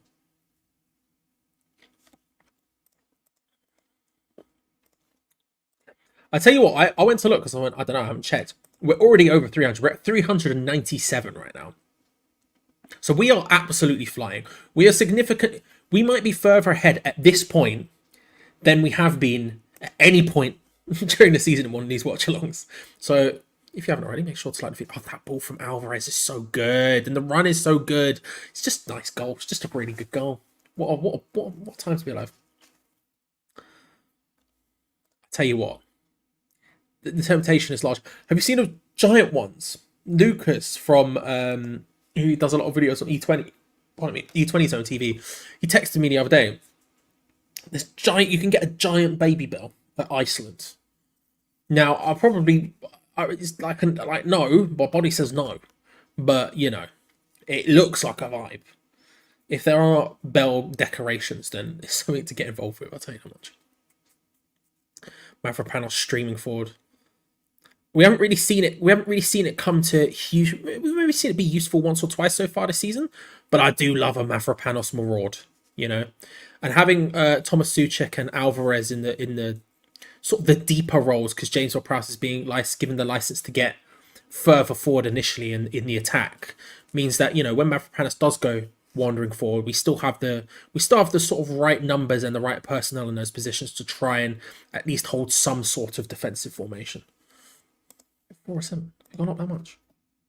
We're at 425. It's running wild. It's running absolutely wild. Big ball out wide to Sufal. Finds Kudus on the overlap, but Griffo does well to just get to Kudus before he can turn. Going to be a throw-in. Sufal sort of was loading up a sort of long one. It was an awful throw-in as per usual from us, and they come away with the ball instantaneously. Although Jared Bowen putting them under pressure and wins the second throw-in. You'd love to see it. You're not wrong, Arthur. It probably is just an Edam wheel that they've covered in a baby bell wrapper, but still. Second throw-in is a lot better. A lot better. James Ward-Prowse, nice little slot in towards Bowen.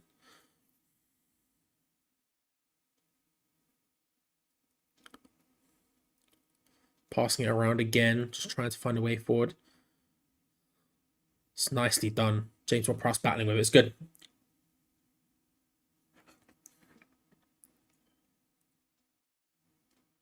I think we're doing well today. We're doing really well today. Henry. Good to see, sir. We're doing really well. Shot from range from James Ward-Prowse goes high. That was Bowen who hits it high wide. Yeah, we're doing well. Obviously 1-0 up. Kudus with the goal. Really good goal. Go back and watch it. Alvarez with the assist. A lovely chip over the top into the path of Kudus. Beautiful first time. Nice run. Hits it. It's just a good goal. Just to go and have a look. But I think we're doing well. We're doing well. We're sort of limiting Freiburg to not much. We're pressing relatively well. The lineup is good. I think we're doing well so far, Henry. If anyone has any deeper thoughts than just the words we've done well, which I said about 18 times there, I apologise. Then feel free to at Henry.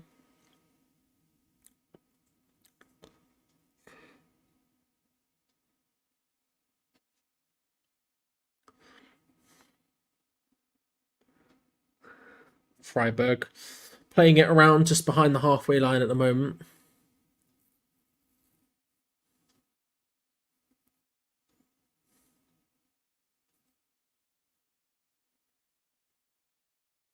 Good positioning defensively as Freiburg try to play through the lines. Doan comes in centrally, can't make it work. Referee gives it handball. I wouldn't have bothered, to be fair, but I guess no advantage was to be played, so he pulls it back.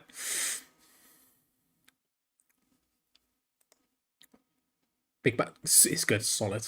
It's solid. Would I say that? Yeah. No, I would. Yeah, I would. I would. It does feel potentially like a reaction. There does seem to be like, again, I didn't watch Sunday's game. I was ill, so we didn't do a watch long, and I didn't even bother watching the highlights just because I thought by the time I woke up and it was 5-0, I was like, this is just going to depress me. So no point. But I have seen a lot of comments of people talking about the lack of effort and the lack of work rate and all that sort of things. There certainly doesn't feel like that today. It feels like there's a lot of people fully on it. shot from Doen is taken Alvarez in the unmentionables. It's him in the bollocks. It's him in the bollocks. Is what's happened there.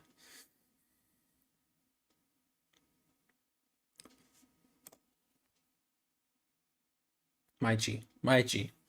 Listen, it's all good. 1-0, top of the group. You know, going through to the knockout stages, 3rd year in a row. If it ends, as long as we don't lose tonight, we top of the group and avoid the extra rounds of the Champions League teams who drop into the Europa League. It's all going spiffingly. It's all going spiffingly today. Didn't watch the Fulham game, so can't say anything. No, I got it. I got it. And I back it wholeheartedly. Don't get me wrong. I got it.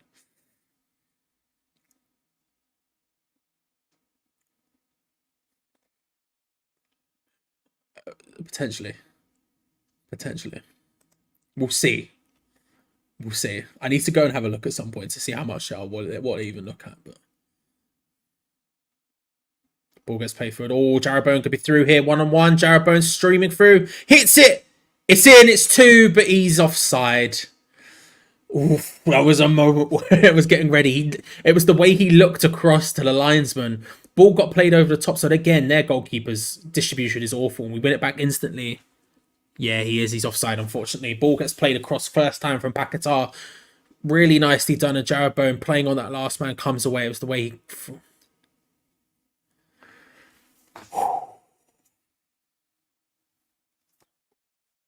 There is a VAR check happening. But it looked offside to me. I don't see there being any problem with that. Is Kudus playing up front? No, he's playing on the right today, and Jarrod Bowen's playing through the centre. There is that. Although they don't seem... I don't know, their European journey hasn't gone too well for them, but Man United as well. Obviously, they didn't drop down. I was looking at the teams who dropped down this morning, and none of them are too... AC Milan is like the biggest team, but it's not like these massive gargantuan clubs dropping into it. Does get called offside, instantly becomes streaming forward once more. BR check complete. Trying to press it, Jarrod Bowen almost manages to sneak in from behind. I tell you what, the press is really nice today. We're doing really well with the press. If we can keep up selectively pressing like this, picking and choosing our moments to go for it. You've got Jarrod Bowen, you've got James Ward-Prowse, 2 people who could probably do it for most of the game. They've got the energy to do it. They've got the engine to do it. Although James Ward-Prowse maybe not as engine-wise as I thought he might be. Ball out to the wide for Freiburg, looking to try and whip it in. Again, gets his head to it. Trying to come away with it. Mohamed Kudus wins the ball and can charge up the pitch with it. Nicely done.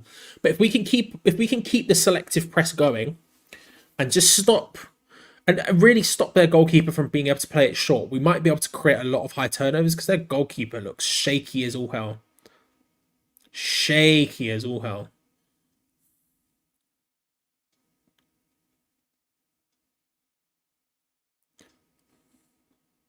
And again, just playing it out nicely from the back. Really nicely done. Out wide to Soufal, who's gone super far forward. People both on the overlap and underlap. Finds Thomas Souček in space. Out wide to Mohamed Kudus. Trying to build up down the right-hand side. You get James Ward-Prowse coming to join just to give us that numerical advantage. Little flick over the top was looking for Vladimir Soufal from Paquetá. Couldn't quite manage it. And their goalkeeper collects the ball. We're doing really well right now. We're doing really well. Listen, fighting against all the odds. You know, flipping whatever... Thank you, Gary. Thank you. It was bad. It was not a fun time. I would not want to run around on the pitch for 45 minutes, like 4 hours, whatever. Fighting against all the odds with everything that's gone against you, and then all of a sudden you're rocking up and just being like, no, we are going to stay in this league. It's simple. I can't help, but you're staying up. You have to. I can't see it not happening. And if you stay up with a 10 points deduction, that's a big achievement. Everything against you like that, I reckon you are. Helps that there's some awful teams in the league this year, don't get me wrong, but I think it's happening. He is, Henry, he is. That was heavy. That was very, very heavy. He went in on Emerson very heavily from behind. Sidilla. I mean, he gets the ball, but it was quite heavy-handed. Quite heavy-handed.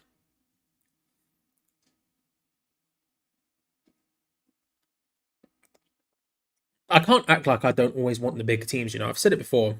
I'll say it again, like, whenever it comes to the draw, and when the draw inevitably happens, we'll be doing a live stream for it and everything else. I always want the worst team, or the easiest team to beat, or the biggest team. Because I want to, I as much as I would, and I do want to see us win the Europa League, and I think we have it in us to win the Europa League again this year. I say again, to win the Europa League this year after winning the Conference League last year. I do think we have it in us. I really do love the glamour ties. And to be able to, let's say PSG dropped down, right? They didn't, obviously, but let's say they had. And being able to say, like, being able to watch West Ham play at the Parc de Prince, Parc de Paris? I can't remember what it's called. The Parc de whatever. I think it's Parc de Prince. In a competitive fixture against PSG, for example, It's like when Barcelona almost dropped down 2 seasons ago. Or did they drop down? And I was like, give me Barcelona. I want to see West Ham play at the new camp in a competitive fixture against the might of Barcelona, I do love that kind of stuff about Europe. There'll be free kicks to Freiburg in their half.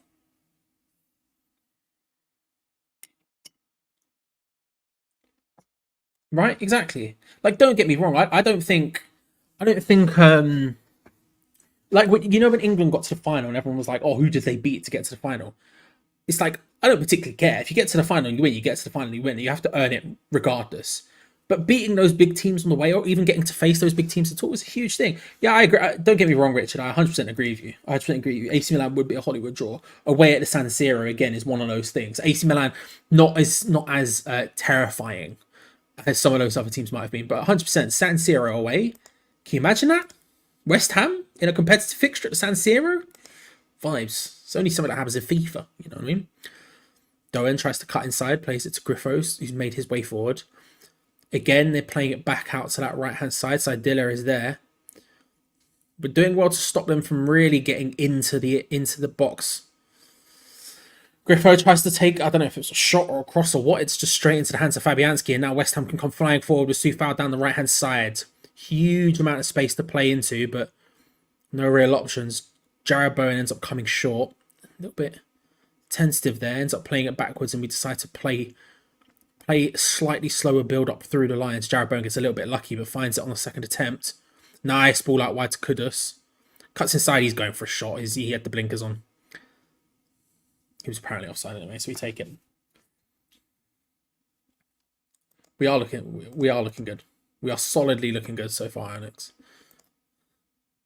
Yeah, he was quite far offside there.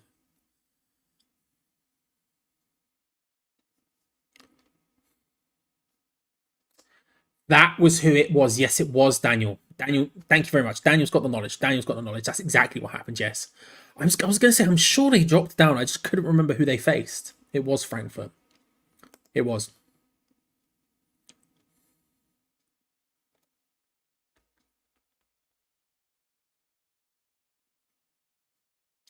Three attempts apiece so far in the game. Where the only shot on target is ours, and that's the one that ended up in the back of the net. Again, I think we've been much better than Freiburg today so far. Good battling there from Alvarez. I mean, he's given away a foul, but I think he battled well for that.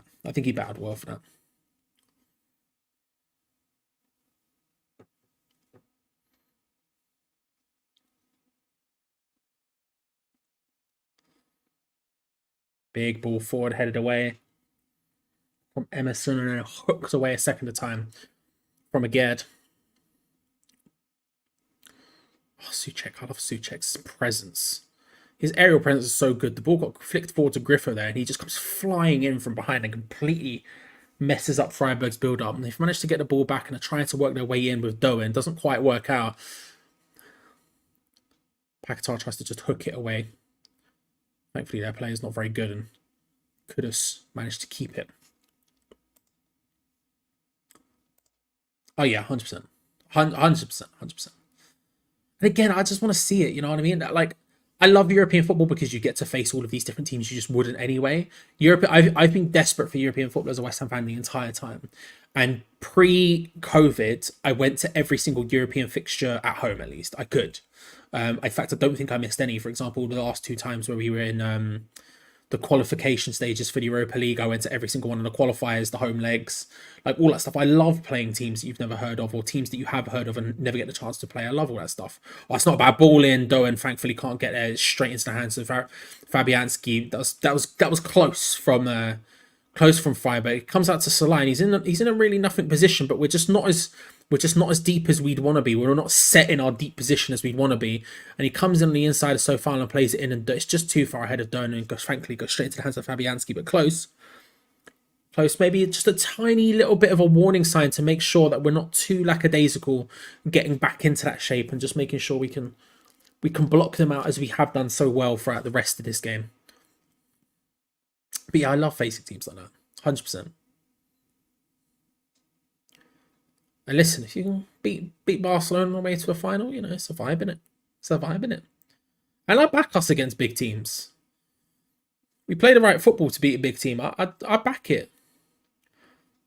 I haven't watched AC Milan this year, so I don't know exactly how they're playing, but listen. If they're playing expansive football, come at us. We'll give anyone a game in that sense. It's the teams like Braga and teams who play quite defensive football who I'm a lot more afraid of. Ball over the top. I was looking for James Ward-Prowse, couldn't quite find it. Souček comes battling in. Apparently a handball. I think he was probably a little bit harsh there, but it's taken quickly from Freiburg. Weren't in an unreal position anyway, to be fair.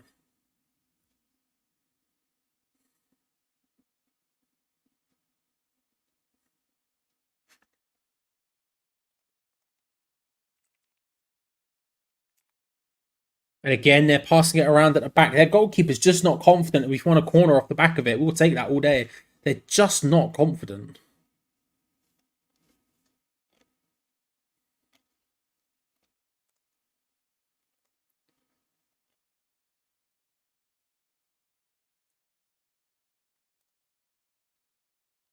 Oh my god, I just remembered there's a new jet lag the game out. Let's go. Big throw in. Souček hooks it with his weak foot. Would have been unreal.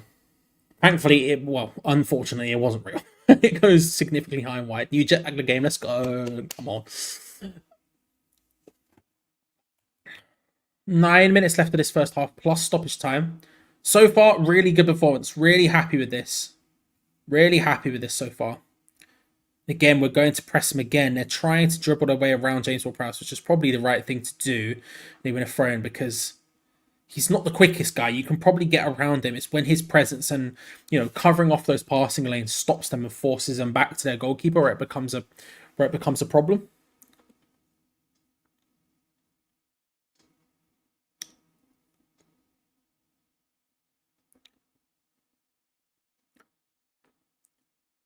Nicely done from Aguirre to nod that one down to Mavropanos. Nice pass forward. Souček looking maybe overhitting that, trying to find James Ward-Prowse. It's probably an option before that, but instead cut out and we go all the way back to Fabianski under no real pressure, but just to keep possession of the ball. I haven't watched them in a couple of years. What kind of style of football do they play? I haven't watched them in a hot while, Benfica. What's his name still at Benfica? Adel Tarat. Is he still there? Because that's a vibe. Could have scored. Lucky. Beautiful goal as well. Flipping it. Betis Rangers is 2-2. It's all kicking off. Oh, it's exciting. I'm looking forward to it. Let's go. Passing it around. They're slowly trying to press us, Freiburg, but not really. Tell you what, James Ward-Prowse doing well to press that one. The header back to the goalkeeper means he can collect it with his hands.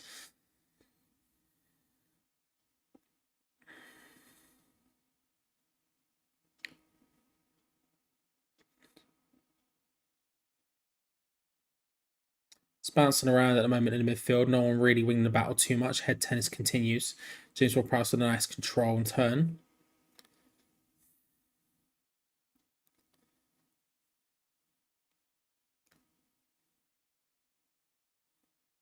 James Ward-Prowse and Paquetá basically playing football by themselves there. Freiburg have got a fairly decent defensive shape. But we saw with the goal that their line can be got at. But that had to come from very deep. They're playing well defensively. They're doing very Moyesian things in that sense. Played out wide, Paquetá or Emerson tries to play it in. Goalkeeper couldn't tell if the goalkeeper touched that or not, but he doesn't. And it goes out for a goal kick.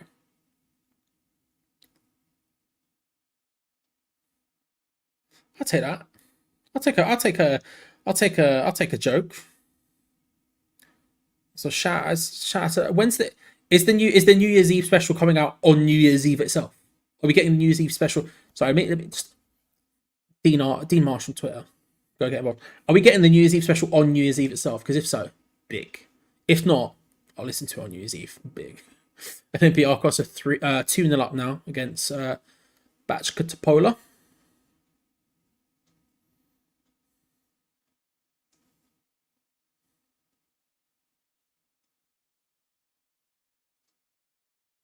I think the last 10 minutes or so, we've slowed down a little bit. But I think the game is completely in our hands. We're completely in control of it. So despite slowing down a little bit, it's not like Freiburg are taking leaps and bounds up and it's becoming a problem for us. We're actually really in control of it. We're really in control of the game right now. That's not to say, obviously, Freiburg can't create something out of nothing. They probably could. Doan's a dangerous player and there are others on the pitch who can do that sort of thing. But having said that, we're in control of this game quite comfortably right now. And we're not having to put out the sort of huge levels that we might need to otherwise. Doan cuts inside, but shot straight into the hands of Fabianski.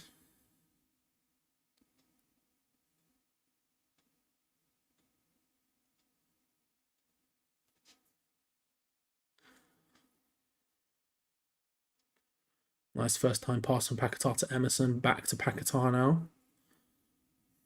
He's really involved at the moment, Paquetá. I'd be interested to see at the end of the game who gets how many touches he has. Again, something else we were talking about on Alvarez gets forward. Oh, nice one too. Edson Alvarez. Vamos, Alvarez. He gets his goal. Let's absolutely go. We finally get to see an Edson goal. Yes.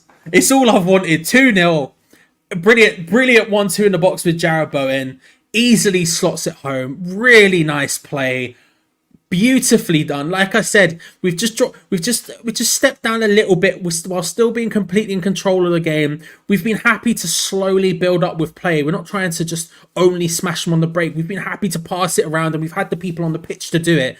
And you can see there Alvarez just takes responsibility, starts a couple of 1-2s here, there and everywhere, just driving his way forward. Not trying to dribble around people, just flicking it around with 1-2s. And he finishes it really nicely. Paquetá finds Alvarez, who comes forward, lays it in, 1-2, round Bowen, and then inside the box, just finishes it so nicely. Vamos! Yeah, let's do the classic Spanish-speaking commentators. The goal, that kind of stuff. I'm here for it. It's a beautiful finish as well. Really calmly finished at the other end of it. For a defensive midfielder / centre-back to just get into the box like that and to just, frankly, just go, no, this is in the net. Nicely done. It is West Ham United 2, Freiburg 0. Come on. Vamos.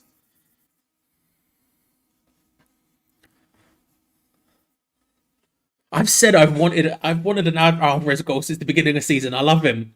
I've wanted an Alvarez goal from the beginning of the season. We're here. We're here. Really good performance so far from us. Really, really good performance from us so far. Good to see you, Joseph. Could have scored the first and Alvarez scored the second. Could have scored the first goal from an Alvarez assist and then Alvarez scored the second from a Bowen assist. Both nice goals. Both nice goals. Yeah, they need 3 now. They need 3 now. It was very nice. Again, just flick it through the space. Alvarez approaches onto it. Just that little bit of... It's so rare that we have that sort of central... This is going to sound wrong. Penetration. It's so rare that we have that. And Alvarez just taking responsibility with that. centrally, just charging through, little 1-2, so nice. Chris and Jared Bowen was making something work there. Jared Bowen, just the ball just behind him. But we win the ball back instantaneously with a header and we can go forward. So far offside.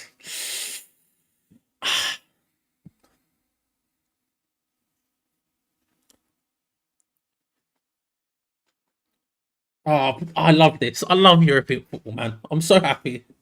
I'm so happy.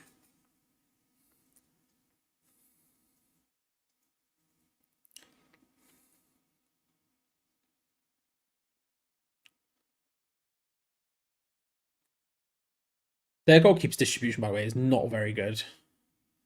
We can just keep on him, keep making him play these like awkward balls out. We'll be good. We'll be good. It's not the worst shout, Peter. I kind of hope, I almost want us to go on and get a third, but at that point, you're not entirely wrong. I mean, looking at the bench running across the bottom of your screen now, there's some people there who could conceivably come getting Cornet getting game time today, Mubama getting game time today. Both would be really nice. Fornell's got the 45 minutes in the last game, but wasn't very well. But that may be happening. Ben Rum. We have people we could conceivably rotate for. We could do some rotation and rest some people. It would be nice to see. It would definitely be nice to see.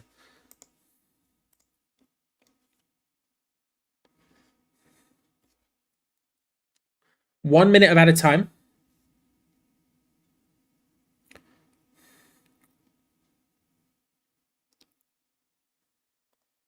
Yeah, Mubama would be really nice. Chester's unfortunately isn't on the bench. The only two youth players on the bench are Mubama and Coventry. If you include Coventry, then Coventry. But yeah, that minute of stoppage time almost overbrought again. That chipped through ball. This is one of the benefits of having just such a big back line, but who are also capable on the ball and capable on the floor. Is those chipped through balls and those long balls that Freiburg, whether they're just clearing it or whether they're trying to build up aerially, we've been so dominant. Souček, Alvarez, Mavropanos, again, just all being dominant. There is the halftime whistle. West Ham United 2, Freiburg 0. And it helps a massive time. It helps massively. Because they also have the ability to pass it round, as we just saw, as we've seen with the goal. Alvarez with the ball over the top, again, build up, flicked through over on the top to Mohamed Kudus for the first goal, who finishes it beautifully. And the second goal where Alvarez picks up the ball from Paquetá, who's dropping deep to help him build up in that position, and then can play his way forward. Alvarez is limping slightly, which is a bit of a concern, but a really nice first half. Can't really say much else than that. I mean, you could make a comment about potentially them not being great or anything. I don't think they're playing the best football of their lives. Certainly, I don't think that's unfair to say. But realistically, I can't complain about it. I think we're forcing them into stuff that they don't want to do. Those balls forward that they keep trying to play over the top because we're pressing them relatively well. It was coming back at them instantaneously because we're doing really well like that. Their goalkeeper doesn't look comfortable on the ball at all, and we're pressing him and making him play awkward passes. And when they do get the ball forward into interesting positions, we're outside of one real opportunity, we're defending really solidly. We're packing out the box in a way that we're good at, and we're stopping them from being able to get centrally. You see people like Doan who pick up the ball and try to cut inside and run at us. They just can't really do anything with it. They're not really getting the opportunity, and there's so many people in their way that it's just not happening. And then when we go forward, people like Kudus and Bowen on the counter-attack are looking really dangerous, and we've shown an ability to attack counter-wise dangerously today, but also we've shown an ability to build up. We are keeping it calm with the people we have on the pitch are decent at building up with their feet in terms of Aged and Mavropanos, and it's just working. It's just working for us really nicely, really, really nicely. Yeah, at this point, we're topping the group. They need to score 3 to top the group. And I can't see them scoring 3 right now. Obviously, we could completely capitulate in the second half, but if we're anywhere near like that in the second half, I can't see us conceding 3 against this side tonight, which is really, really nice. It's really, really nice. Vibes is, I would equally describe it as vibes, Alex. I would equally describe it as vibes. This is mild concern about that. Paul Lloyd is right. Not sure Alvarez will make second half. Seriously limping at halftime whistle. Yeah, hopefully that's just a knock and it's not something too serious, because we've seen when we don't have Alvarez how bad it can be in midfield. But as long as he comes back out for the second half, then I'm not too concerned. But Gio, how are you feeling? I'm buzzing. It's good, isn't it? Yeah, it's good. It's very comfortable. It's been good so far. 2-0 up. The opportunities to make substitutes is now there, presented itself to the manager. What subs would you like to do? Who would you like to rest? I'm not saying we've won the game, but if the players on our bench can't come on and keep a 2-goal lead, then we've got problems. So this is perfect, honestly, absolutely perfect half of football so far. I've thoroughly enjoyed it. We're knocking the ball about really well. Both goals have been fantastic team goals. There's no luck or deflection, just nice crispy football, Charlie. Yeah, I really like. I think we're playing very similarly to how we were at the beginning of the season, when we were really strong and we were really well. It's the exact same lineup and the exact same tactics. The one difference is obviously we don't have Antonio, but Bowen's doing his job in the middle, and Kudus is very, very good on the right wing. Is he as good as Bowen? I don't know, but he's very, very good, and you can see the benefits. He picks up the ball and he just drives at him. There was that time early in the half when Paquetá ended up hitting the bar, where it seemed almost too easy for him to take it past the player that he was taking on. And it's stuff like that where it means that, look, we might take a little bit of a hit with Bowen up front as opposed to someone else, but he's still making his part of it work and we're still doing well. We've got Paquetá obviously on the left-hand side. He's dropping deep to get involved in build-up. You've got Alvarez splitting the centre-backs in build-up. You've got Mavropanos and Aguerd there, which means that we're already strong on the floor. And then you've seen the benefits of someone like Alvarez in terms of, from that deep, that ball over the top to Kudus is really good. That's something you only get when the two players know each other, because he sees the run and he goes, I'm just going to hit this pass perfectly. Something that, frankly, James Ward-Prowse and Thomas Tuchel haven't shown the ability to do, or the vision to do, or the idea to do. And then equally, just the 1-2s get forward, just that overload. I mean, it's so... I've been very excited to see Edson Alvarez score. I've been saying it the entire time. I love Edson Alvarez. I think he's an absolute head case at times, and I don't care. I'm here for it, right? But I've been desperate for him to score. I've been waiting for it to happen. And it's so rare that we see any sort of central penetration at all and getting into those areas in it. And just to see him, that nice little flick, Jared Bowen, getting involved in the play, flicking it through. It's just nice, man. Yeah, it's just nice. It's been really enjoyable. And I like, when I did Kudus videos at the start of the season, well, when we signed him a few games into the season, and I said, I think right wing will be his best position at West Ham. And this guy kept commenting on whenever I said it in a video, he'd comment saying, I know nothing about Kudus and I'm wrong. And now he's getting better and better on right wing. He stopped commenting on the videos now. So I'm kind of sad, actually. I think we've lost a subscriber because I was right about Kudus being on the right. But so be it. If you want to make up for the lost subscriber, down below, hit that button. Yeah. honestly, Charlie, I think there's a lot of pressure on us going into tonight's game, not just the sense that we need a point to win the group, but because we got smashed 5-0 at Fulham. Mm-hmm. There was pressure sort of in two directions going into this one, on Moyes, the players, the club in some regards. And I think it's just such a wonderful position to be in that first half of football. We deserved a 2-goal lead as well. I think that's the really good thing about it. Some games like Burnley and that we've won, where I feel like there's an element of luck involved and we perhaps haven't deserved 3 points. But actually tonight, we deserved to be 2 goals up before half-time. We're well in control of the game. We're knocking the ball about really well. Fabianski's had a couple of efforts from distance / snapshots to deal with, dealt with them comfortably. Defence has dealt with them comfortably. Midfield's functioning really well. I'm loving James Ward-Prowse's positioning in the first half as well. We've taken the game to Freiburg, but also we're playing as a team. When Bowen's sitting off and not pressing, no one's pressing. When Bowen goes, they're all going, which is what I really like against Fulham at times. Bowen was only one pressing, and it was just a little bit pathetic to watch, and I felt a bit embarrassed for Jared Bowen in that we were pressing in patches rather than as a team. But tonight we're working really well as a team out there. I've got no complaints, honestly. I would almost say it's been faultless by us in that first half, Charlie. It's dangerously close to it. Gio, we've even had 55% of possession.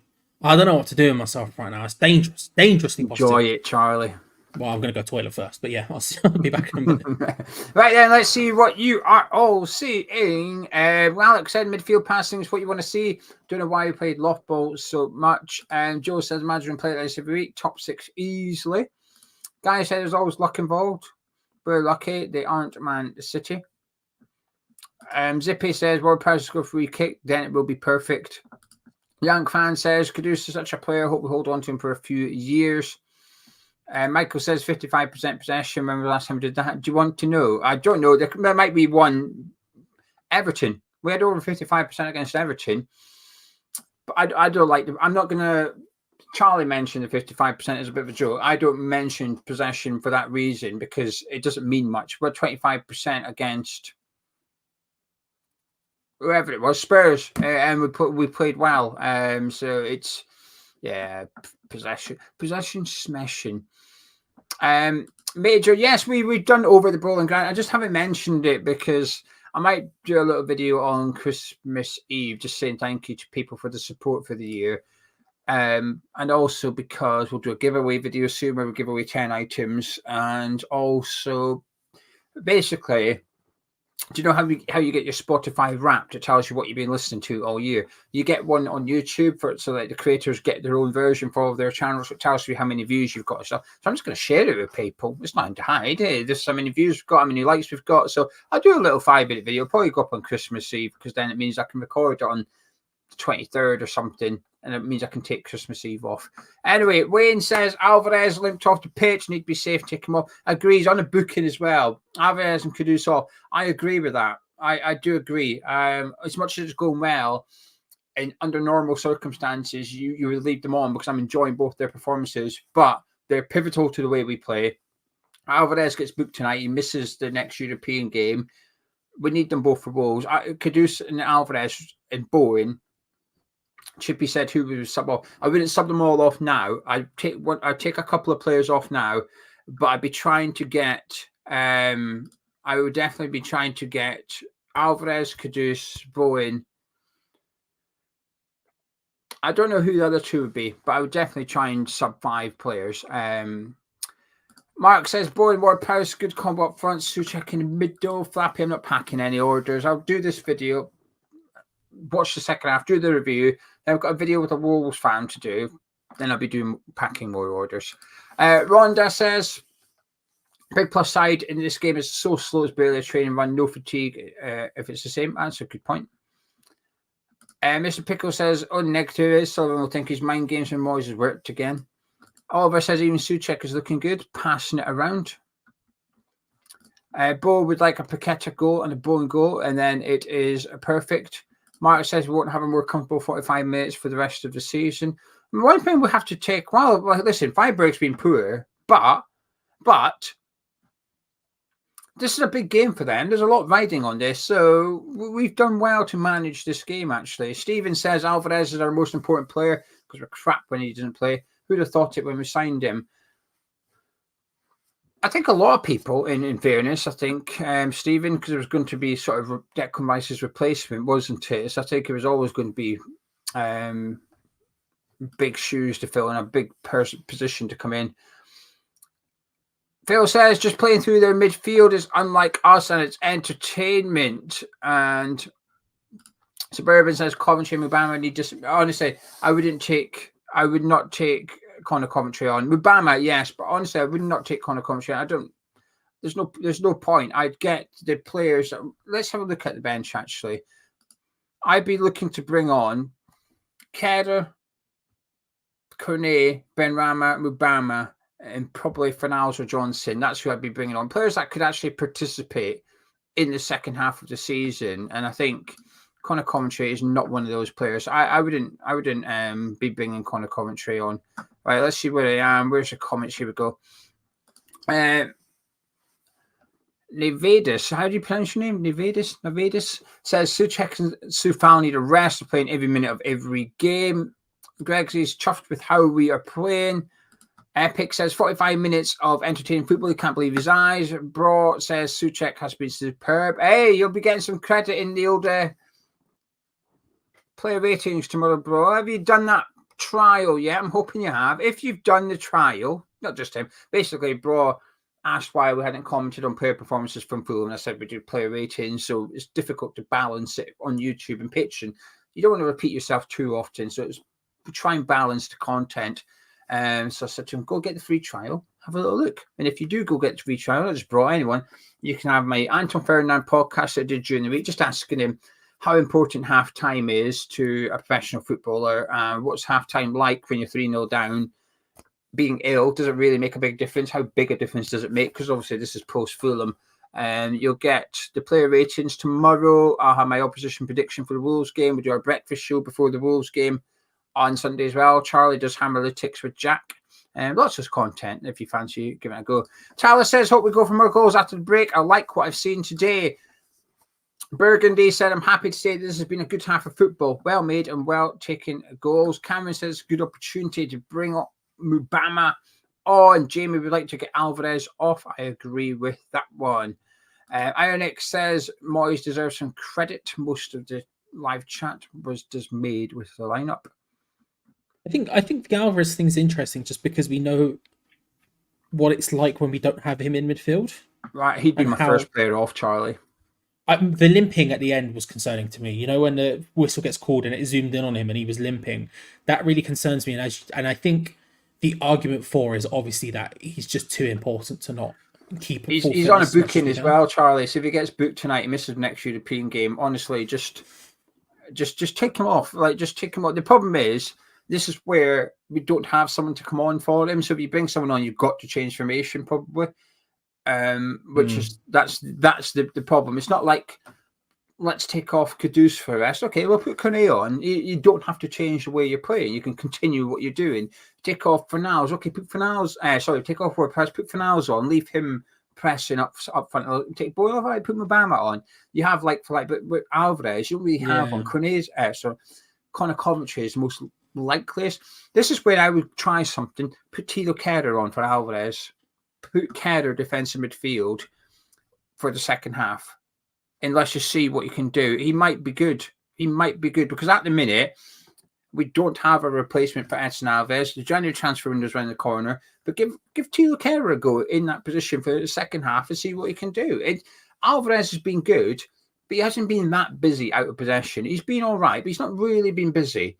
So it's a pretty straightforward game for someone to go play defensive midfield for West Ham. So I would get Kehrer on for Alvarez at half time, and I'd be looking to get Kone on for Kudus early in the second half.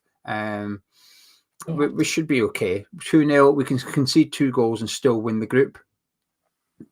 Like I said, if we can't do those subs, if we were to bring Alvarez off and Kehrer on, then Kudus off and Kone on, and we were to go on and lose the game, we got some massive problems at that club.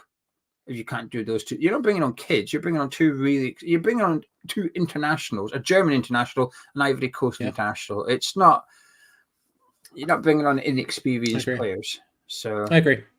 Well, the team was about to kick off, Gio, so I'll let you run off. But I agree. Thank you very much, Mr. Charlie Walsh. If you want more smartness like that, want more knowledge like that, then make sure to come back at full time when Gio will be live with his full match review. However, come on, your irons. Deploy the boys. It's time to run 2 things as West Ham are 2-0 up. The second half has got underway. I want to say Freiburg made a change, or I'm not entirely certain. It looked like they might have done a change. I couldn't quite tell, but it is 2-0. No changes from West Ham, at least it seems, at halftime. Alvarez has started the half, and he seems to be moving pretty normally right now, although we'll have to keep an eye on that and see how that goes. I saw it, by the way, Dean. I saw it. When I went to go toilet before I ran off, I had a little scroll. I saw it.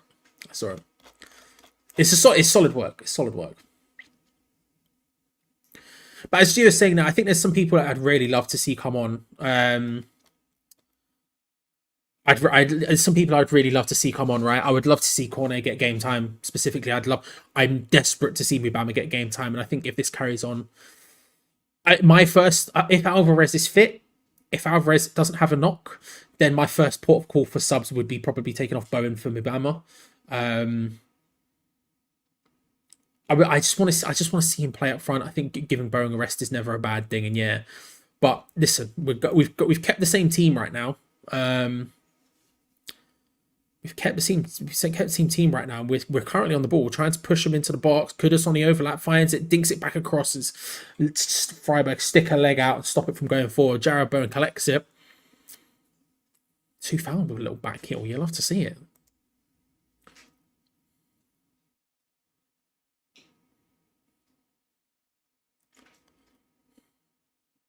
Nice ball into the path of Alvarez. James Ward-Prowse looking for the cross in. It's not a bad cross. Olympiacos now 4-0 up against Bachka Topola, by the way. Oh, nice little 1-2 for Emerson. He's in round the back. Emerson hits it. Good block from the goalkeeper. Close.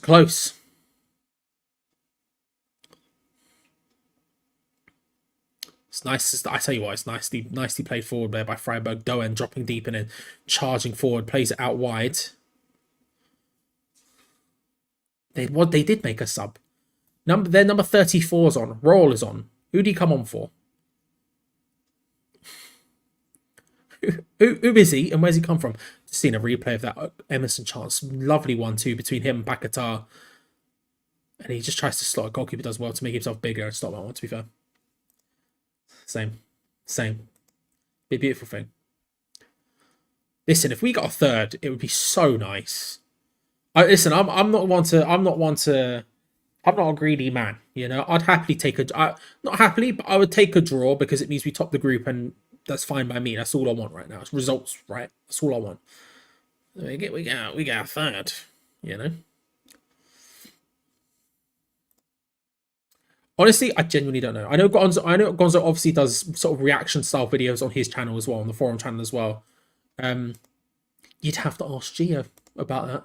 I don't know how it works. I just say Geo because I know Geo's going to be there, and obviously I know Gonzo's got other things going on in the background as well. So, you know, yeah. I'd like to see commentary as well. I don't know who for. I don't know who for. I don't think we have a like for Alvarez is my problem. So if you said to me we took off, we rested Souček or something and brought on Coventry, I wouldn't be against it. Johnson, I'd almost love to have as well. Bachka Topola have got back in it, by the way. Olympiacos 3, Bachka Topola 1. I thought it was 4 a second ago. Who maybe not? There are 517 likes. Mad. Ball gets played forward. Freiburg trying to work their way in, but Kudus battles with it. Wins it. Second time of asking. Nice little Zizou spin. Marseille turn from Kudus, plays it into Souček, whose turn isn't quite as graceful as that. Paquetá. That's such a small thing again. He's just sending people for lunch. He was like acting like he's gonna dart a run, and then hits a pass to Emerson, and then pretends to feint a run, and then instantly their defender goes sprinting backwards. Ball comes to Paquetá, who's just in an acre of space because of it. Oh, he's giving it away. That's a sloppy pass. He's getting maybe a bit too comfortable. Shot, thankfully, from Roll. Who did he come on for? I need to find that out. He's thankfully left wanting, but maybe getting a little bit too comfortable, Paquetá, but still. For Salai, okay.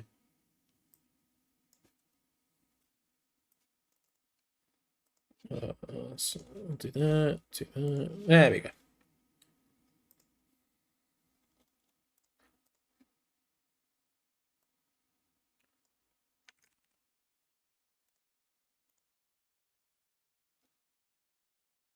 Five? Well, I'll take 5. Do you know what? I'll take 5, CM. I'll take it. Rado comes on. Alvarez just nips in there, wins the ball back. Does well. Battling for it. They take the ball around him eventually. All the way into a sea of claret shirts. Look, Greg looking for the 1-2. Doesn't quite make it work. Paquetá coming forward. Nice pass into the path of Bowen, whose turns a little bit slow. We still have possession in a good area. James Ward-Prowse with space ahead of him. Decides to stop and just take their time. Kudus was there. He was making around. Jared Bowen was sort of in the area. Souček was arriving. Maybe some options, but instead we decide to just take our time with it. Paquetá, who's just, again, given free roam to go wherever he wants. He's currently the furthest of the right of all of our sort of midfielders. Alvarez into the path of Souček. He has some options forward. He does find Kudus. Nice control. Looking for Soufal. Plays it in. Oh! Jared Bowen almost made it 3. Ball got whipped in. There's a lovely through ball to Soufal, who was running in behind. First time pass. I'm shocked he got there. The first time cross is brilliant as well. fired in, and I just don't think Jarrod Bowen thought it was going to get there. Then number 28 was on top of him as well, Ginter, I think. And it ends up ricocheting off Jarrod Bowen's, I think, shin and bouncing over the bar. It's going to be a goal kick, incredibly close to a third. Incredibly close to a third. Brilliant first-time pass. Fornals is getting stripped off the come on, by the way. Not sure, Stevie. Not sure. It's a good question, though. I'm not sure. I don't mind him doing it, but yes. The one where he loses the ball was a problem. Everything else was good, but the one where he lost the ball was definitely a problem.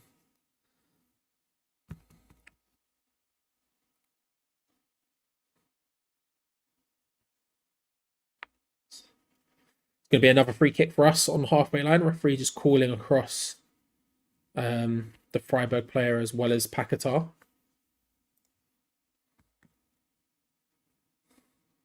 It's Egerton. Yeah, Egerstein got a paw to the face from Paquetá while pulling his shirt. Referee gave it our way, which is I probably just wouldn't. He probably just stopped the game because he had to because of the gripsing. But yeah, Aged looking for Sofal, can't find him. Sofal ends up controlling the ball at the end of it anyway. It was flipping close. It's flipping close. Charging forward, Jarrod Bowen finds Kudus, maybe looking for 1-2. Kudus finds a bit of space, hits it! Just wide. Just wide. The left-hand side post. Kudus maybe, again, maybe... There's moments with Kudus' game where I'm like, maybe a little bit too selfish. Jarrod Bowen makes a nice run just to give him that space, and there was maybe a moment where he could have played in someone else, but he does well to hold on to the ball under pressure, finds a bit of space, and then hits it with his left foot, and he can't quite get his foot completely around it, just wide of the left-hand post, and it goes wide. Alvarez is going to be the one who's going to come off, and Pablo Fornals is going to come on. Probably the right thing to do.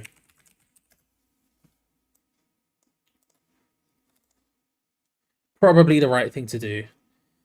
I don't know defensively where that leaves us in the middle of the park, I'll be honest, but probably the right thing to do. Try to find out where Fornals is going to play. You'd imagine he seems to be on the left-hand side, but Paquetá is still... It looks like Paquetá's basically gone inside of where James Ward-Prowse was, in that sort of 8/10 double in the... Not in the double pivot, but sort of further forward in the 4-3-3 as the sort of head of that, with Pablo Fornals on the left, which isn't defensively very good for us, but we'll see how that ends up working out. Hopefully not too bad. Nicely done from Sofal there.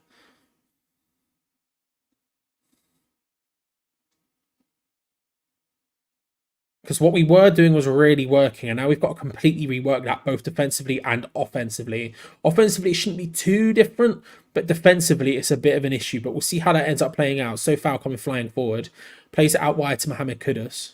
I can't act like it doesn't scare me, but it's fine. Kudus cuts inside, finds Jarrod Bowen. Nice 1-2 with Paquetá, trying to find that space. He was looking for the shot, can't quite make it work. Fornals looking to bend it in. Desperate header away from Freiburg. Bowen collects it, just tries to take on his man, can't quite beat him, but looks like he might win a throw in. He does. He does. We're looking really good. We're looking really good. Yeah, Fornals is definitely out on the left. From that side, yeah, I think it's terrifying to me defensively. I can't lie. Super scary to me defensively, but from a asset point of view, like you say, it's the right thing to do. It's definitely the right thing to do. So Eggstein's coming off Bahola.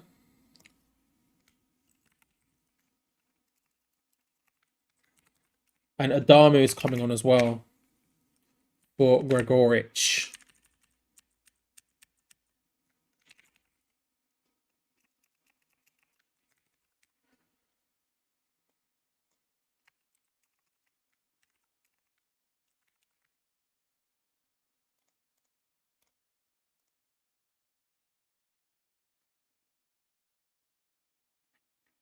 So check finds Paquetá. Like I say, defensively it terrifies me, but it's the right thing to do from a wider perspective, definitely. Oh, that's a beautiful ball from Souček. finds Bowen, who's forced to go backwards, but Kudus gets the whips in the ball. Souček's managed to get in there. Emerson at the back post collects it again, tries to stop. Doan does really well defensively there, to be fair to him. Doan does well. Just gets in the way, forces Emerson into only being able to play that one out. Tell you what, Souček's ball through to Bowen is really nice, and Kudus. Souček does really well there. He plays the ball into Bowen and then doesn't rest on his laurels or watch the nice pass. He instantly starts charging in towards the penalty area and towards the penalty spot to attack it. And as the ball comes back to Kudus, you can see him arriving and being the person who the cross is aimed at, which is nice. Big ball forward, can't quite make it work. Header back from Aged. Emerson under pressure. I tell you what, he does well. Pablo Fornal's first time pass to Paquetá. Lovely spin. Finds Thomas Souček. Nicely done. We're still going. We're still attacking well here. Ball gets played out to the right. Sofal tries to whip it in again. Souček getting in there. It's interesting how we've changed to the 4-2-3-1 and instantly Thomas Souček has been a huge presence in the box. Kudus trying to find that whip into the box on his strong foot. Sofal's cross is deflected. Kudus looking like he keeps trying to duck and dive and drop the shoulder and whip it in with his strong foot towards Souček, who's just hovering now in and around the area. Paquetá, no foul apparently.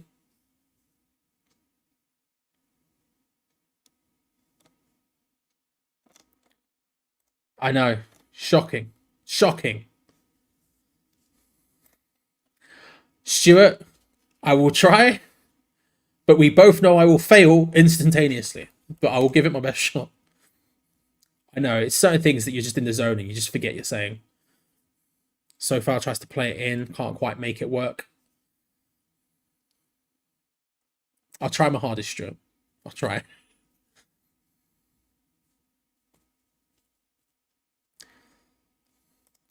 I'd love to see Cornet come on the right potentially. I don't want to see either Kudus or Bowen come off. I want to see us get more goals. I want to see Kudus get more goals and get more stuff going. And Bowen's on such a strong form, so I want to see him stay on and all that sort of stuff. But if we're in the mood for resting people, I would love to see Cornet come on the right. He did really well when he came on the right last time, and I would be big into that idea again.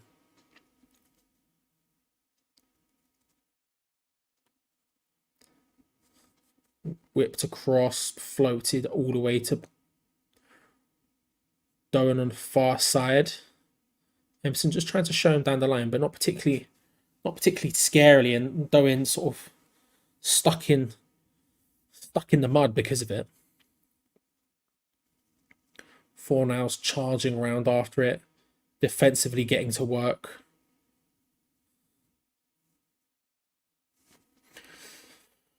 "60 minutes done, 2/3 of the way through the game, 2-0 up. And I tell you what, this second half, we've not dropped too much either. We've still been the better team, it feels like.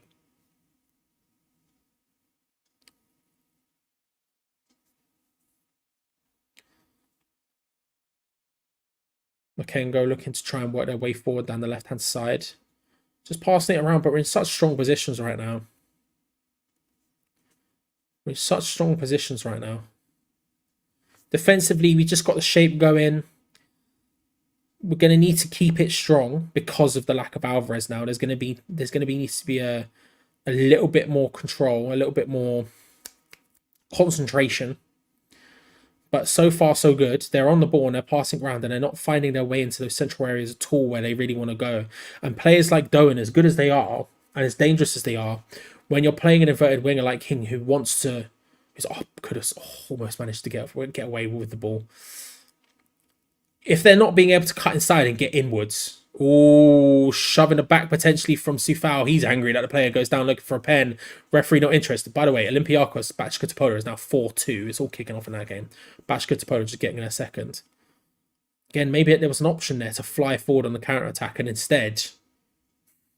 Paquetá just running up the touches and passing numbers there.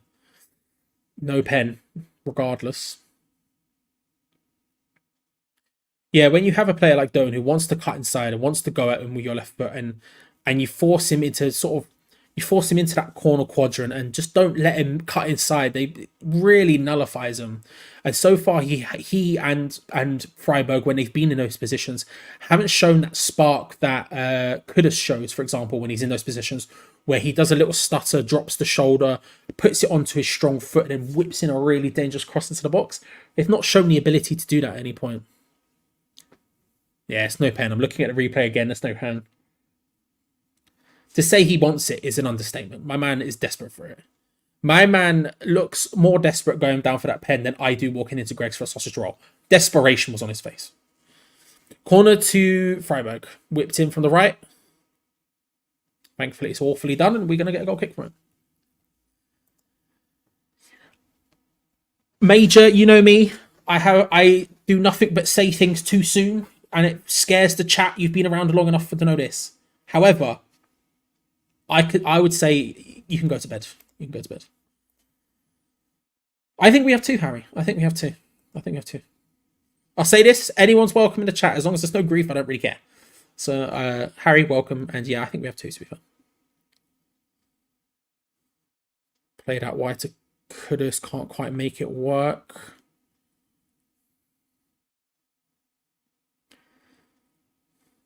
Again, we've done well defensively. Just keeping stuff calm, and Souček loses out. He thinks it's a foul.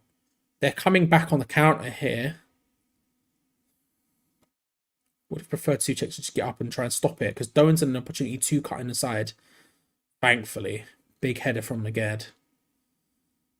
Souček finally getting back. Shot deflects up. Good block from Mavropanos.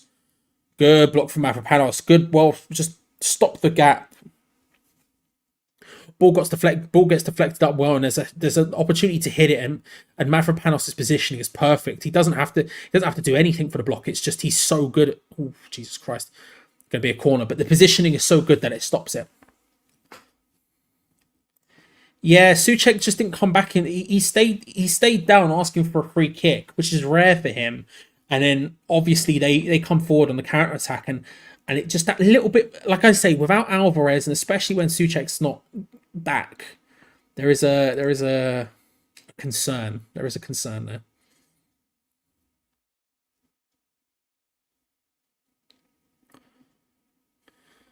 Whipped in straight away. It's going to be yet another goal kick from their corner. Thank you very much.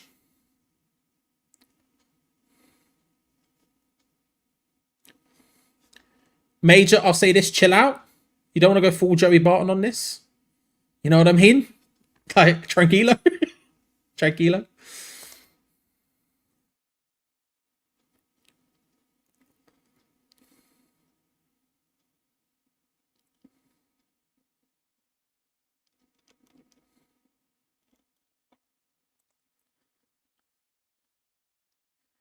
It is a little bit chaotic. Going forward, I'm still happy, but there is an element of chaos getting in there.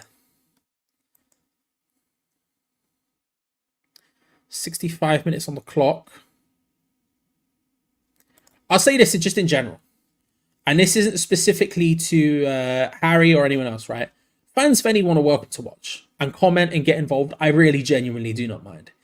If it goes into territory where people start arguing and fighting and all this other sort of stuff, then I start to shut it down and time people out and all that sort of stuff. But in general, I would say fans of anyone is welcome, whether that be a Spurs fan, a Millwall fan, anyone. I really don't care. I'm fine with it. You know what I mean? And maybe this is because I grew up in North London where every single person around me supported anyone else but West Ham, that you just learn to sort of get on with it. Maybe? I don't know. But like, anyone is welcome. Anyone is welcome. As long as there's no beef. Once the beef starts, then you have to start policing. You know what I mean? But until that point, it's vibes. Vibes.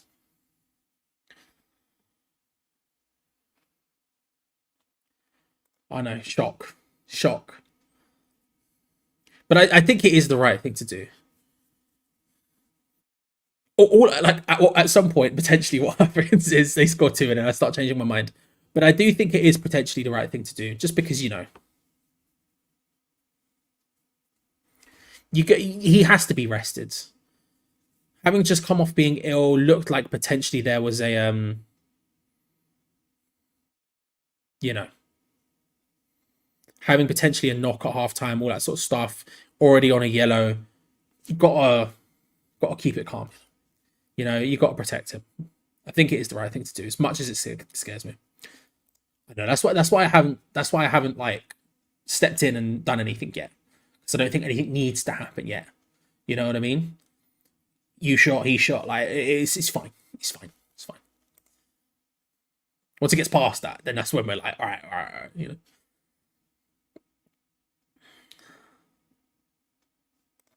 That's what I mean. Look, this is what I try. That's what I try and preach. You know, I know people who've messaged me like we're passing it around at the back at the moment. After the goal free kick inside the area. I've said it before, and I've had messages from people before being like, who support other clubs, who are like, yo, I find it really, you're one of the few people, one of the few channels that I can talk in and people don't go crazy about. And that's kind of what the dream is. Don't need a situation in which, you know, because we've had people on Hammers Chat who've been a subscriber there's people who are patrons who don't support West Ham. There's like an Aston Villa fan who's a patron and a couple of others who are like, yeah, I really just like the channel and I get involved with it and everything else. They're going to make more subs. They're going to make another sub here. Freiburg. But yeah, and I think that's a huge important thing. I feel like, you know, their captain Griffo's going off. It's just important, in my opinion. It's that Wirepipe guy. That's how you spell it.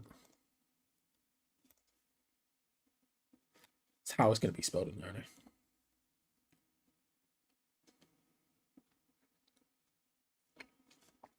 Right, that's me. I do the same thing, right? I do the same thing. You know? Stuart, for example, the disabled team, who I think is actually doing a watch along for this game, is a Leeds fan. You know? And he's in here quite often. Lee's in here as well. Another Leeds fan who's in here as well. You know? There's loads of people. I think it's easy. Like Berticus, Louis, is one of my friends, IRL. He's an Everton fan. He's in here getting involved. I think it's calm. I think it's calm.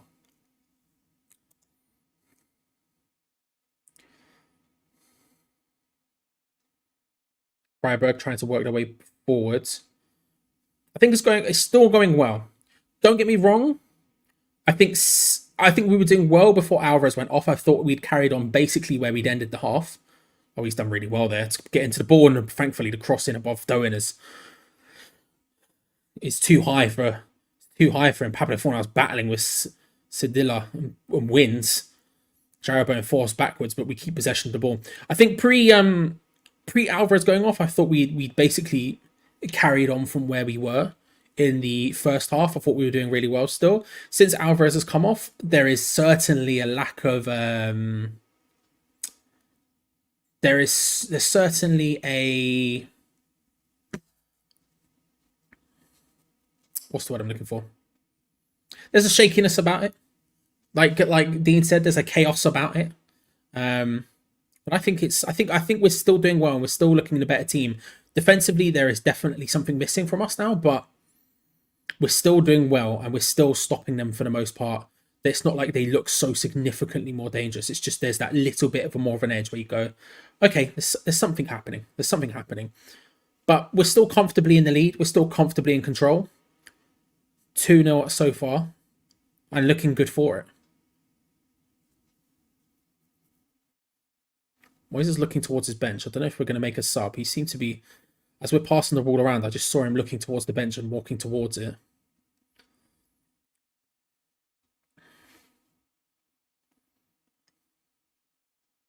Paquetá looking to try and flick it around the back. Can't quite make it work, although he wins the ball back again. Plays it into the path of Kudus. This is nicely done. Can't quite find the cross, but he does win, I think, a corner. Is it a corner? He did well, whatever happened. He did well. Ings and Mubama are about to come on. Well, I mean, I'm happy to see Mubama.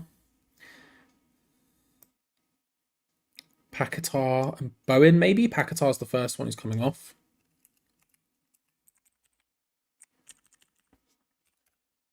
looking more 4-4-2-y, I guess. Bowen may be the other person is who I predict. Yeah, Bowen. Yeah, it is Bowen.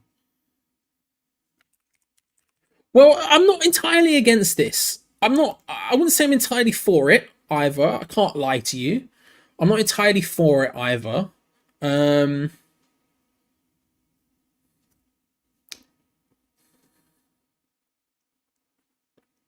But Mubama, I mean, look, 4-4-2 probably. It feels like we'll see how it ends up as we start. The ball gets underway again.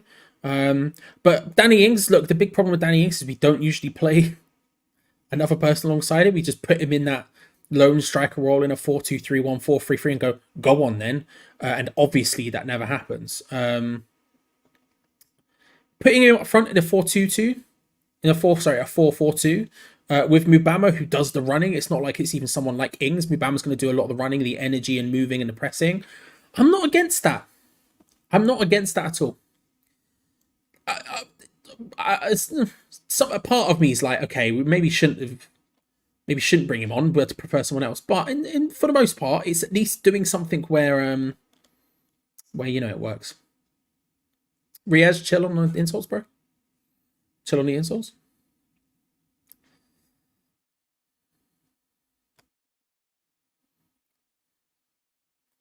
It's getting there slowly. It's certainly getting there slowly. It's not there yet, but it's getting there slowly.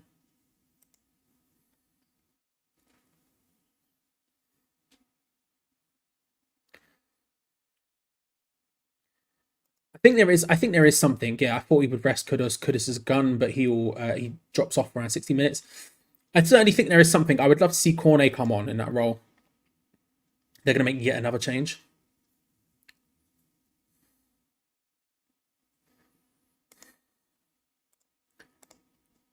Kubler came on for someone. I missed who it was. I can't go for Kubler. Kubler. But yeah.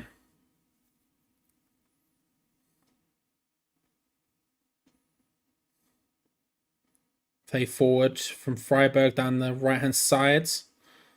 Whipped in. Adama can't get his head onto it. Doan's the one who hits it. Good save from Fabianski. Secondary shot. Did that... Oh, Fabianski. Just flip up. I don't know if that hit off the bar or whether that's just gone significantly wide. We'll see it from the second angle. Cross in. Header doesn't quite work. It lands at the feet of Doan, who hits a nicely bent shot, forces Fabianski into save, and the second shot just goes nowhere close. Thankfully, always bending away. Solid save from Fabianski there. Just gets down well, palms it away, and then does this little roll, flip, kip up thing like he's Shawn Michaels in his prime. Didn't know he had it in him. Didn't know he could do that sort of stuff. Goal kick taken from Aged. Very exciting that we're going to play it around like that. Really ask. We're going full counter attack at this point. Really asking them to step on us. There's some words I've just said out loud.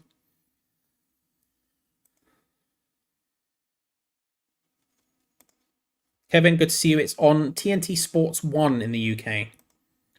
Or Discovery Plus.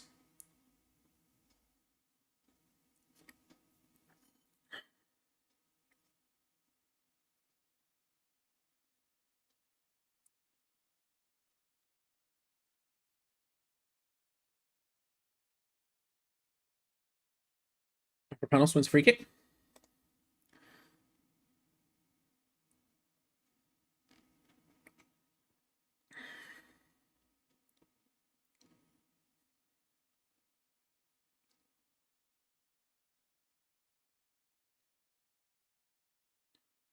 Cheers, Mick. Yeah, I'm feeling all right now, man. How are you? Hope you're good. Of course, of North Idaho Independent Transmission Services as well. If you are in the North Idaho area, there are definitely ways you can watch the game. The ITS, the NIITS doing bits. That's the positive side of it, right? I didn't particularly want to see Ings come on either, but specifically him coming up front with at least someone else is a help, and actually that could help Mubama in terms of just like having someone else alongside him. not just throwing him into Wolves and going, go on then, when we're sort of taking off our best players and starting to rest and wind down for a game. It's not ideal, but it is what it is. You can see in pre-season, we saw it at one point, they were playing up front together, and I was like, oh, there's something here, you know?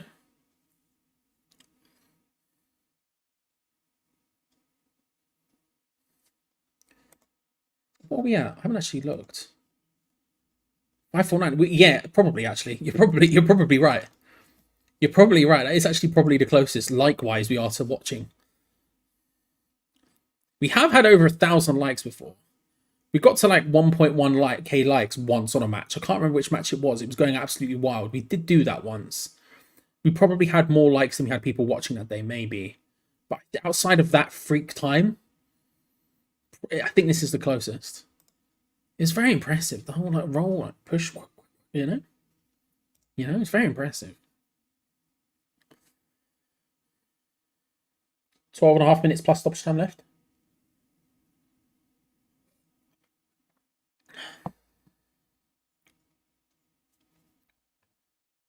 Goal kick, Fabianski. Sorry, not goal kick. Free kick. Fabianski takes it from deep. Huge launch forward. Wasn't a great ball. Not really close to anyone. Mubama's the closest to it, but can't quite get there. He's trying to battle for it there, though. Trying to win it back. Can't quite make it work. That's another phrase I say all the time. Certain phrases I just say all the time because you go into sort of autopilot as you're talking without really thinking too much. So you end up saying certain words and phrases constantly. Yeah, I think so. You're not going to convince me other way. Look, I'll put it to you this way. I think, they've changed the graphics since. Nice. The Luton Chelsea graphic that TNT, sorry, not BT, showed earlier was wonky because the words were too long, so it clipped into the badges. So they've changed it since. Good work to the graphics department. Shout out the TNT Sports graphics department. I see you. I respect it. Yeah, look, you're not going to change my mind either way. I feel like Ings could score for any other Premier League team, but he's playing under a David Moyes side, and that's just not him. He doesn't suit the system in any way, shape, or form. So it is what it is. He needs to leave for his own sake, let alone ours. I think realistically, if you're going to play him, it's going to be up front in a 2 like this. Has anything happened with it since they've come on? No, not really. But again, the game's just sort of slowing down to a crawl and to an inevitable sort of low end. So I'm not exactly blaming him for that personally. But would I have wanted to? If I was in charge and I had the exact same lineup and the exact same bench, would I have brought on Danny Ings? No, I wouldn't have. I think if you are going to bring him on, this is the one way to do it. But would I have? No. I do remember it, Terence. I do remember it. A long day. Long day. I was up for the entire thing. Unlike certain other folk. Naming no names. But yeah, I do remember it. I was awake for the entire thing. Spoke wrestling at one point. Had a towel on my head at one point because I had a shower. Just got out and went straight back on stream. Long day. Good day though. Good day. I think all the video. I think all of it's on forum channel, maybe. I think. Not sure. Good pressure from Danny Ings there, trying to press and make it work, and inevitably that ends up working out. I was lost winning the ball. You'll have to see it. Pablo Fornals trying to flick it into the path of Souček, back to Pablo Fornals. This is nice play. Out wide to Danny Ings, who's kept wide on the left-hand side to provide that little bit of width. Plays it into the path of James Ward-Prowse centrally as we start to work our way across to the right-hand side. Pablo Fornals is just giving that Paquetá free rolls just all over the shop right now. Trying to create space, trying to find those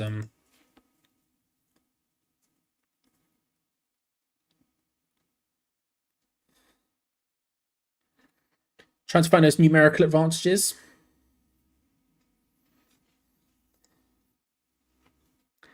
I don't know. I honestly, I don't know.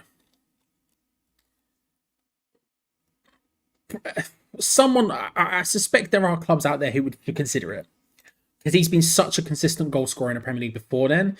If you're a team who are desperate for goals, you could do worse, but well, that's not a bad ball. Mubama almost gets there. It was just a little bit too far ahead of him, and the defender does well to just to just not give him the time and space. He almost managed to get the Kudus control down with the chest, but not quite there. It was close though. Big searching ball for him.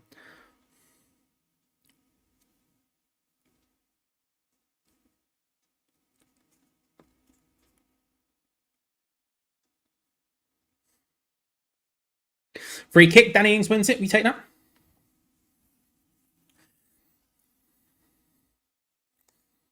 It's a good, solid shift, Harris. It was a couple. It was Ashley Miles did the whole 24 in the live chat. I remember that. I don't think there was anyone else. So you've done well to do almost all of it. To be fair, I know there were some people who were watching it for like days after to try and watch every single moment of it. I remember that. I think Alan was one. I think Woody was one of them.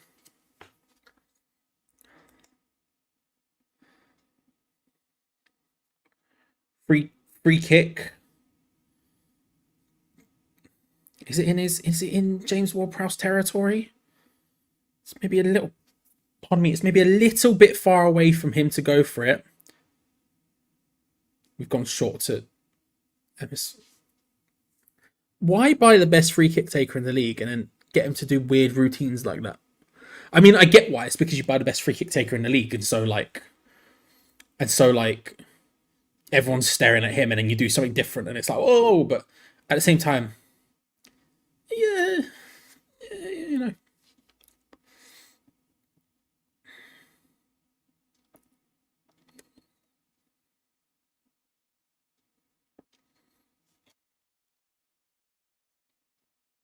Pablo Fornals plays it back to Fabianski as we take our time. At this point, it's got to be a win.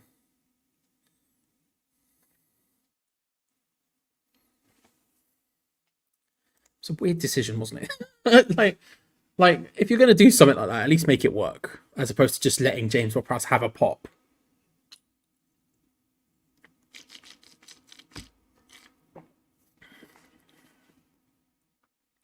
Played inwards. Nicely stopped Souček just getting in there. He did do that. That is something he did do.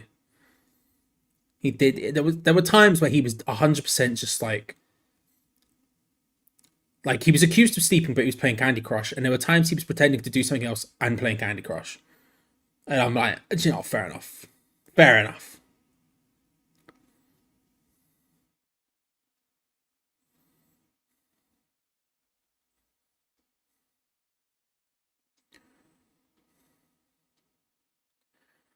Doan looks to try and take on Danny Ings, who's doing his defensive work well. Forces Doan back. He did well there, Danny Ings, to get back.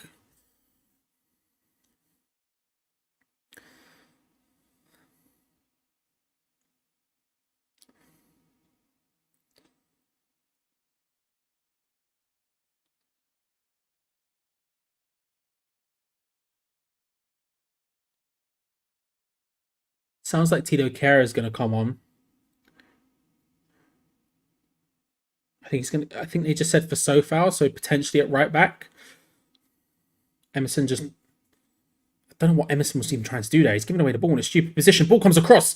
Fabianski thankfully gets there before Adamu does, but I have no idea what Emerson was trying to do there. He collects the ball, and don't get me wrong, he's covered by a couple of people, but he just dribbled backwards directly into another one of them. It was very confusing. And the ball gets whipped across from, I think it was Roel, was his name? I can't remember his name. I think it was him. And Adamu was lurking, and thankfully Fabianski gets there first, but Danny Ings loses out the ball instantly, but weird decisions.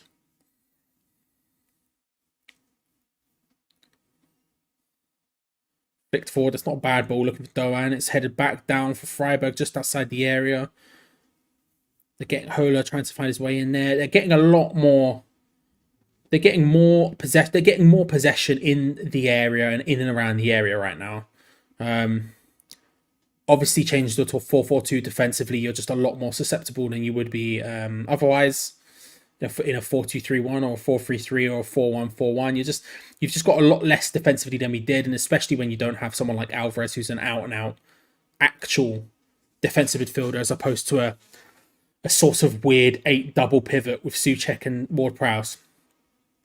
And we're seeing the effects of that. They're starting to get in and around the box just slightly more frequently and successfully than I would like. Having said that, they're still not really coming close to scoring. Cornet looks like he's also going to make his customary 3-minute appearance at the end. Emerson trying to work his way forward. Can't quite make it work. See, again, I've just said it again.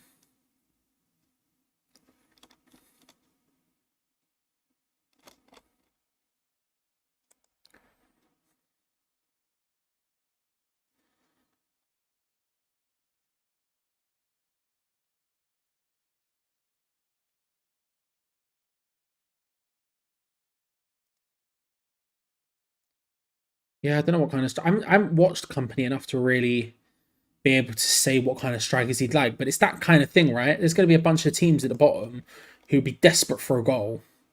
And maybe not want to... maybe not want to... I don't know, maybe not want to... Like, the wages might have to be subsidised or something like that, but... I feel like there's people who would definitely take him. Kudus is also coming off. So Sufal is coming off for Kera.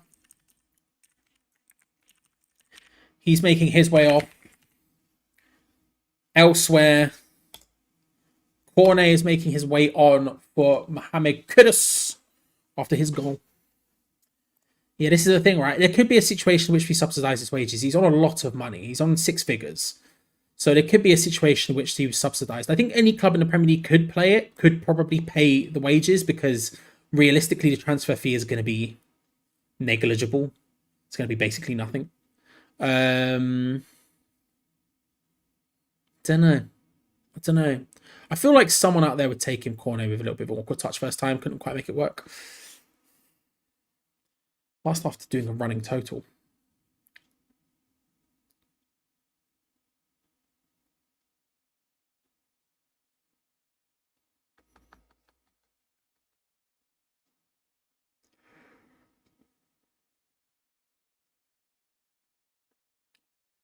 Flicked forwards.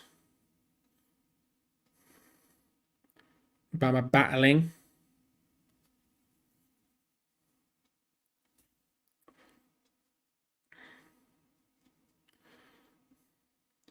We're just battling at this point to keep this. I think I can't see either side scoring, particularly towards the end of this game now. We've got a minute plus stoppage time to go. But for a little while, it's been feeling that way, and I can't see either side getting there. I can't see us creating anything enough to really get the goal.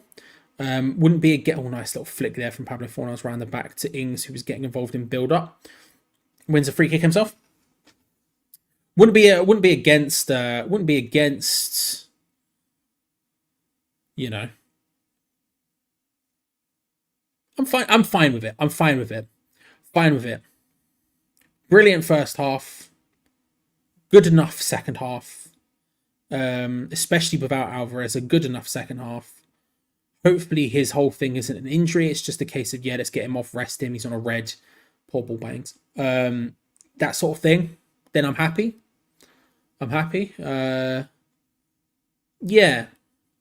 Through top of the group. Skip the next round. Can't complain too much, in my opinion. Can't complain too much. Only 2 added minutes. Beautiful stuff. We take that. We take that completely. Mubama got game time. Yeah, I can't see too much to complain about, honestly. I'm happy enough with this. And after a brilliant first half, where we essentially topped the group in the first half, or confirmed topping the group, with a really nice performance, I'm okay with having a slightly more dull, dull's probably the way I'd go for it, second half in which, we lose some of our key defensive players in terms of, one of our key defensive players in terms of Alvarez, and we make it work still. I'm fine with that. But I tried to flick his header onto Ings, doesn't make it work. Souček gets in there.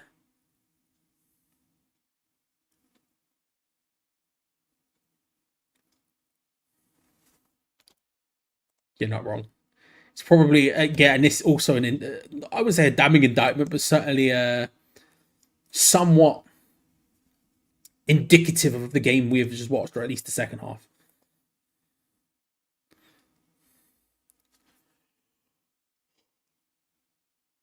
Oh, I should ask man of the match very quickly. Man of the matches. Lob them in the chat. Lob who you think your man of the match is in the chat. And as I scroll through and read them all out, whoever gets the most amount of votes win Ham's chat man of the match. I completely forgot about that until that exact second when I was yawning. It just completely hit me like a ton of bricks. I haven't done man of the match. So lob who you think your man of the match is in the description. In the comments. And then as I scroll through, I'll be picking them out. Brighton have got a late lead against Olympique Marseille. 1-0 in the 88th minute. Wild. Hughes, thank you very much for the $5. Much appreciated, bro. Much appreciated.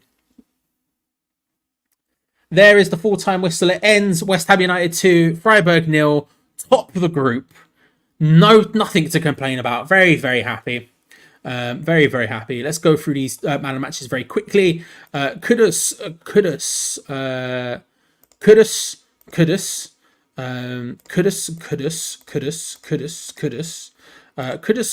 Alvarez for sure. Yeah, I think it's probably between the two of them, as Steve says as well. Alvarez, Kudus. Ings man of the match, big. Kudus, Alvarez, Kudus first half, fair.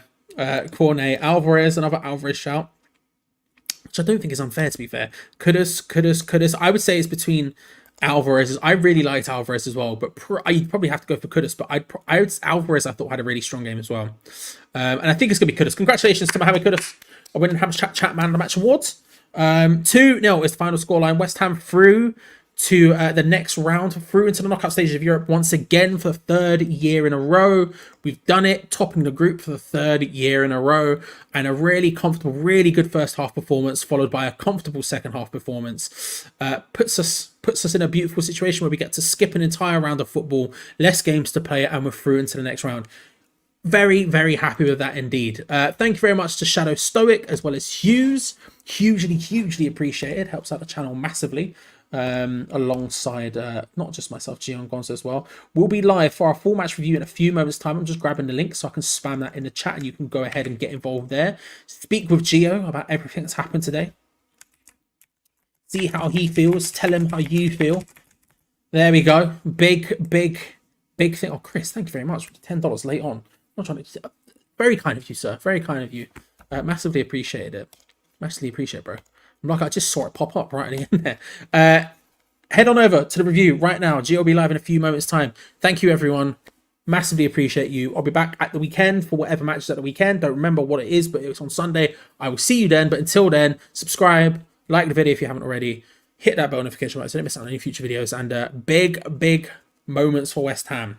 Through to the next round. Let's go. Check out the review. See you later. Bye.